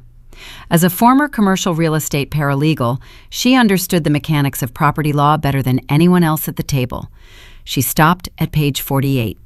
It featured the magnified capture of the state notary seal affixed to my forged trust waiver. "You should have worn gloves," I said, turning my attention to my sister-in-law. "When you fabricated that state commission stamp, you accidentally brushed your finger against the wet ink on my grandmother's vintage Mont Blanc pen. The scanner picked up the fingerprint. The pigment is a custom-blended violet." Jessica's manicured fingers traced the edge of the paper. Her pristine, untouchable demeanor collapsed. She recognized the precise, inescapable nature of forensic evidence. She knew the penalty for notary fraud resulting in a 6-figure real estate theft carried a mandatory federal prison sentence. She did not attempt to defend her husband. She did not profess her innocence or beg for an explanation. She possessed the cold pragmatism of a woman who prioritized her own survival above all else. Jessica released the folder. She reached into her designer handbag and retrieved her smartphone. She unlocked the screen, her thumbs flying rapidly across the digital keyboard. She was bypassing the family entirely, texting her private divorce attorney to initiate an immediate separation of assets and to discuss a cooperation deal with the federal prosecutors. The loyalty she had feigned for 5 years evaporated in 10 seconds. Aunt Diane watched the collapse of the bloodline from her seat. The enforcer of the Williams family network had no script for this scenario. Guilt and passive pressure hold no currency against commercial liens and federal warrants. Diane slowly lowered her gaze, staring at the carpet, realizing her authority was entirely hollow. At the far end of the room, the senior defense partner stood up. He gathered his notepad and his silver pen, sliding them neatly into his briefcase. Given the sudden introduction of federal criminal exposure and the lack of a verified retainer fee, my firm must formally decline representation, the attorney announced. His tone was a masterclass in professional detachment. I advise you all to secure independent criminal counsel immediately. Good day. He walked out of the conference room, the heavy frosted glass door clicking shut behind him. His departure removed the last illusion of safety from the room. My parents were left alone with the wreckage they had created. Thomas buried his face in his hands, letting out a low, ragged sound that bordered on a sob. He had forged my signature to protect his son, and in doing so, he had guaranteed the destruction of his entire family. Susan stared at me, her eyes wide and bloodshot. She reached out toward the center of the table. Her fingers brushed against her designer silver pen. The metal slipped from her trembling grip. The pen clattered loudly onto the polished oak table, the sound echoing sharply in the quiet, sterile room. It rolled toward the edge and dropped to the carpeted floor. "Bella," Susan whispered. Her voice was thin, stripped of the matriarchal manipulation that had defined her entire life. It was a raw, desperate plea from a woman who had just realized she was truly out of options. She stood up slowly, her knees trembling against the edge of the heavy chair. "You cannot do this," Susan pleaded, the tears spilling over her eyelashes and cutting tracks through her pristine makeup. "He is your brother. We are your parents. We made a terrible mistake, but we were just trying to keep the family intact. The authorities will send him to prison. They will take everything we have left. We will be living on the street." She reached her hand across the mahogany table, stretching toward me, as if she could pull me back into the old dynamic by sheer physical force. "Please, sweetheart," Susan wept, invoking the foundational law of our childhood. "You know our vow. Family does not let family drown. You have the power to stop this. Withdraw the lien. Call your firm.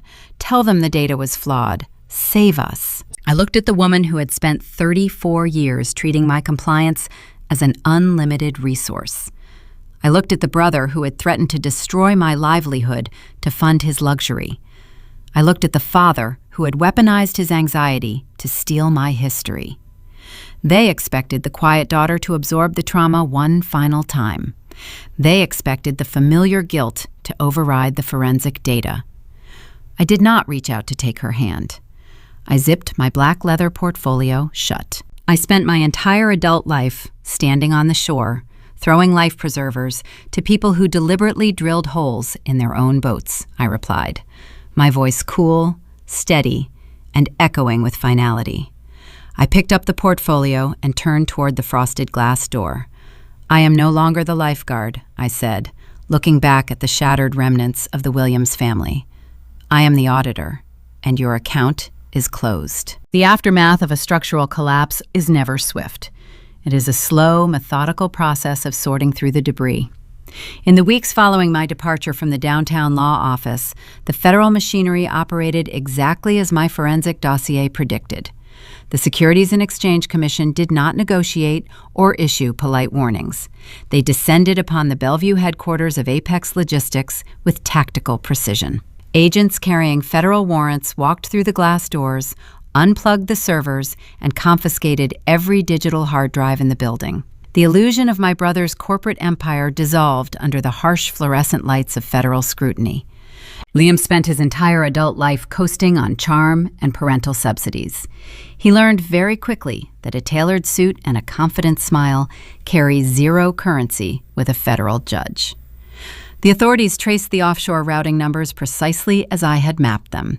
They seized the Delaware holding accounts, intercepted the Cayman Trust, and froze the private portfolio in the Seychelles. The logistics startup was liquidated down to the ergonomic office chairs and the break room espresso machines to pay back the defrauded venture capitalists.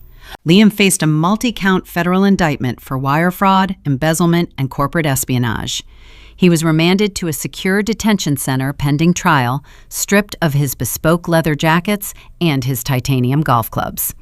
There was no golden parachute to soften his landing. Jessica finalized her divorce proceedings with predatory speed. She did not shed a single tear for her husband. She surrendered her fabricated state notary stamp directly to the prosecutors. She provided full, unredacted testimony regarding the real estate forgery in exchange for total legal immunity. She walked away from the wreckage with her designer handbags and her freedom intact, leaving Liam to face the federal sentencing guidelines alone. He called my phone once from a holding facility. I listened to the automated voice operator state his name, and then I pressed the button to disconnect the line.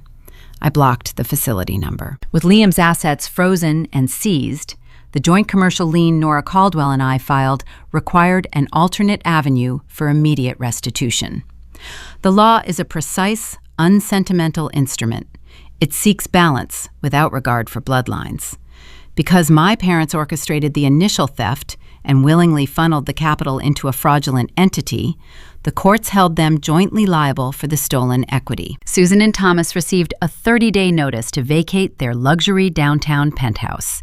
They sold the sleek vehicles, the expensive artwork, and whatever high-yield recreational toys they had accumulated during their brief tenure as affluent retirees. The proceeds were garnished the moment they hit the banking system. Every cent went toward satisfying the lien and paying the legal penalties associated with their forgery. Their carefully constructed reputation in the Spokane social circles evaporated overnight. Aunt Diane and the rest of the extended family network severed all contact. The casserole network went dark, terrified of being implicated or asked for a loan. The relatives who preached that family always handles family were the first to abandon the sinking ship, changing the subject whenever the Williams name was mentioned. Destitution requires housing, and my parents had limited options. They possessed a fixed pension and a shattered credit score. In a stroke of undeniable poetic justice, their housing solution came from the very woman they tried to swindle. Nora Caldwell owned several modest rental properties across the city, separate from her commercial development projects. My parents, out of pure desperation, signed a lease for a cramped, ground-floor, one-bedroom apartment near a noisy industrial park. The apartment featured peeling linoleum floors, low popcorn ceilings, and a view of a cracked concrete retaining wall. There was no wraparound deck to enjoy the evening breeze. There was no formal dining room to host extravagant holiday dinners. I drove past the complex once, keeping my car parked across the street. I saw Thomas standing on the small slab of concrete outside their front door. He was holding a cheap plastic watering can, staring blankly at a single, dying, potted fern. Susan did not come outside. The matriarch who once ruled a Victorian estate now spent her days confined to 600 square feet of rented space. She lived under a strict month-to-month lease managed by the structural engineer she had tried to bankrupt.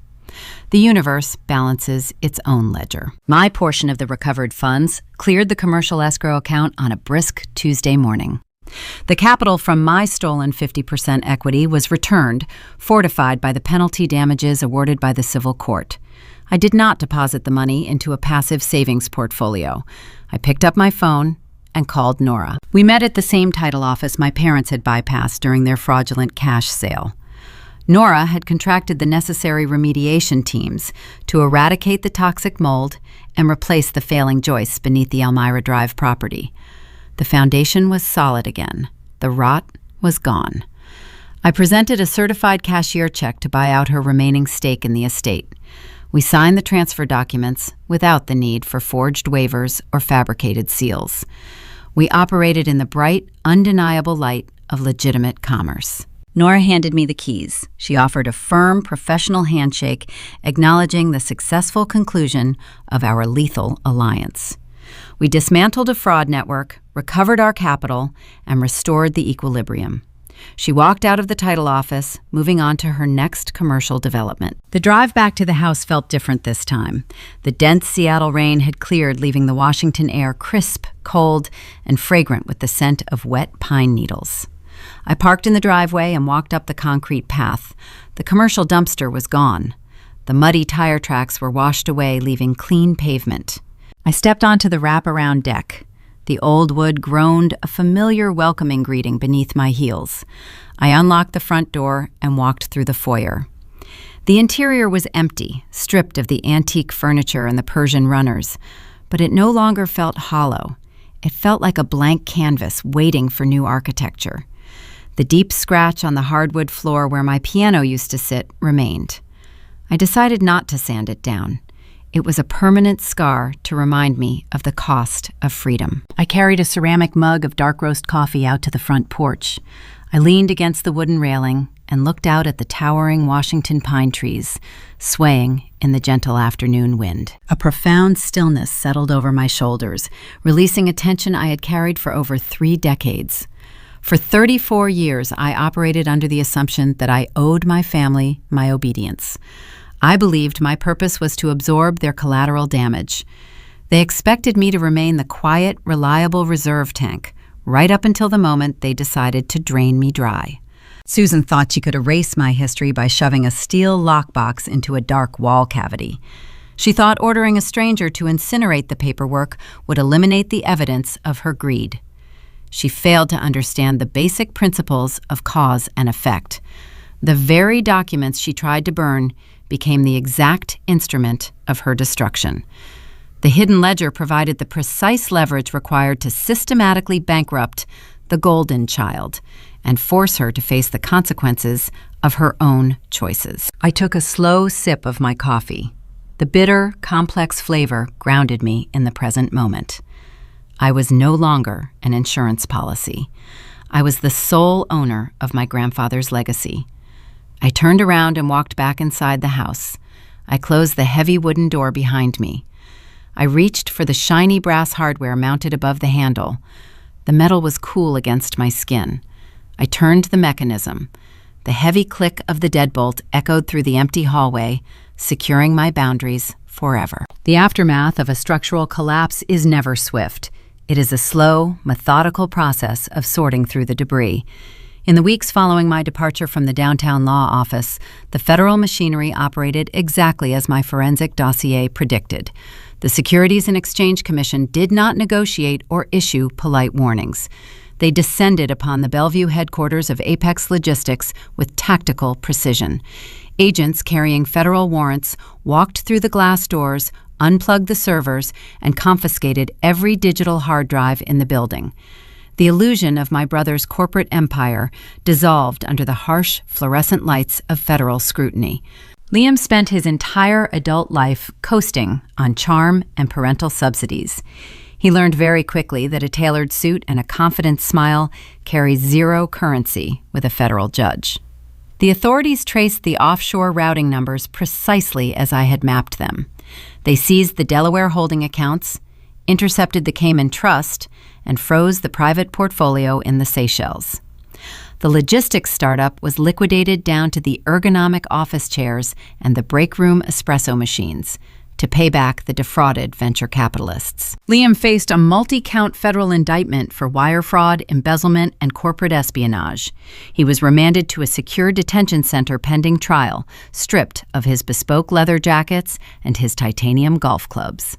There was no golden parachute to soften his landing. Jessica finalized her divorce proceedings with predatory speed. She did not shed a single tear for her husband. She surrendered her fabricated state notary stamp directly to the prosecutors. She provided full, unredacted testimony regarding the real estate forgery in exchange for total legal immunity. She walked away from the wreckage with her designer handbags and her freedom intact, leaving Liam to face the federal sentencing guidelines alone. He called my phone once from a holding facility. I listened to the automated voice operator state his name, and then I pressed the button to disconnect the line. I blocked the facility number. With Liam's assets frozen and seized, the joint commercial lien Nora Caldwell and I filed required an alternate avenue for immediate restitution. The law is a precise, unsentimental instrument. It seeks balance without regard for bloodlines. Because my parents orchestrated the initial theft and willingly funneled the capital into a fraudulent entity, the courts held them jointly liable for the stolen equity. Susan and Thomas received a 30-day notice to vacate their luxury downtown penthouse. They sold the sleek vehicles, the expensive artwork, and whatever high-yield recreational toys they had accumulated during their brief tenure as affluent retirees. The proceeds were garnished the moment they hit the banking system. Every cent went toward satisfying the lien and paying the legal penalties associated with their forgery. Their carefully constructed reputation in the Spokane social circles evaporated overnight. Aunt Diane and the rest of the extended family network severed all contact. The casserole network went dark, terrified of being implicated or asked for a loan. The relatives who preached that family always handles family were the first to abandon the sinking ship, changing the subject whenever the Williams name was mentioned. Destitution requires housing, and my parents had limited options. They possessed a fixed pension and a shattered credit score. In a stroke of undeniable poetic justice, their housing solution came from the very woman they tried to swindle. Nora Caldwell owned several modest rental properties across the city, separate from her commercial development projects. My parents, out of pure desperation, signed a lease for a cramped ground-floor, one-bedroom apartment near a noisy industrial park. The apartment featured peeling linoleum floors, low popcorn ceilings, and a view of a cracked concrete retaining wall. There was no wraparound deck to enjoy the evening breeze. There was no formal dining room to host extravagant holiday dinners. I drove past the complex once, keeping my car parked across the street. I saw Thomas standing on the small slab of concrete outside their front door. He was holding a cheap plastic watering can, staring blankly at a single dying potted fern. Susan did not come outside. The matriarch who once ruled a Victorian estate now spent her days confined to 600 square feet of rented space. She lived under a strict month-to-month lease managed by the structural engineer she had tried to bankrupt. The universe balances its own ledger. My portion of the recovered funds cleared the commercial escrow account on a brisk Tuesday morning. The capital from my stolen 50% equity was returned fortified by the penalty damages awarded by the civil court. I did not deposit the money into a passive savings portfolio. I picked up my phone and called Nora. We met at the same title office my parents had bypassed during their fraudulent cash sale. Nora had contracted the necessary remediation teams to eradicate the toxic mold and replace the failing joists beneath the Elmira Drive property. The foundation was solid again. The rot was gone. I presented a certified cashier check to buy out her remaining stake in the estate. We signed the transfer documents without the need for forged waivers or fabricated seals. We operated in the bright, undeniable light of legitimate commerce. Nora handed me the keys. She offered a firm professional handshake, acknowledging the successful conclusion of our lethal alliance. We dismantled a fraud network, recovered our capital, and restored the equilibrium. She walked out of the title office, moving on to her next commercial development. The drive back to the house felt different this time. The dense Seattle rain had cleared, leaving the Washington air crisp, cold, and fragrant with the scent of wet pine needles. I parked in the driveway and walked up the concrete path. The commercial dumpster was gone. The muddy tire tracks were washed away, leaving clean pavement. I stepped onto the wraparound deck. The old wood groaned a familiar, welcoming greeting beneath my heels. I unlocked the front door and walked through the foyer. The interior was empty, stripped of the antique furniture and the Persian runners, but it no longer felt hollow. It felt like a blank canvas waiting for new architecture. The deep scratch on the hardwood floor where my piano used to sit remained. I decided not to sand it down. It was a permanent scar to remind me of the cost of freedom. I carried a ceramic mug of dark roast coffee out to the front porch. I leaned against the wooden railing and looked out at the towering Washington pine trees, swaying in the gentle afternoon wind. A profound stillness settled over my shoulders, releasing a tension I had carried for over 3 decades. For 34 years, I operated under the assumption that I owed my family my obedience. I believed my purpose was to absorb their collateral damage. They expected me to remain the quiet, reliable reserve tank right up until the moment they decided to drain me dry. Susan thought she could erase my history by shoving a steel lockbox into a dark wall cavity. She thought ordering a stranger to incinerate the paperwork would eliminate the evidence of her greed. She failed to understand the basic principles of cause and effect. The very documents she tried to burn became the exact instrument of her destruction. The hidden ledger provided the precise leverage required to systematically bankrupt the golden child and force her to face the consequences of her own choices. I took a slow sip of my coffee. The bitter, complex flavor grounded me in the present moment. I was no longer an insurance policy. I was the sole owner of my grandfather's legacy. I turned around and walked back inside the house. I closed the heavy wooden door behind me.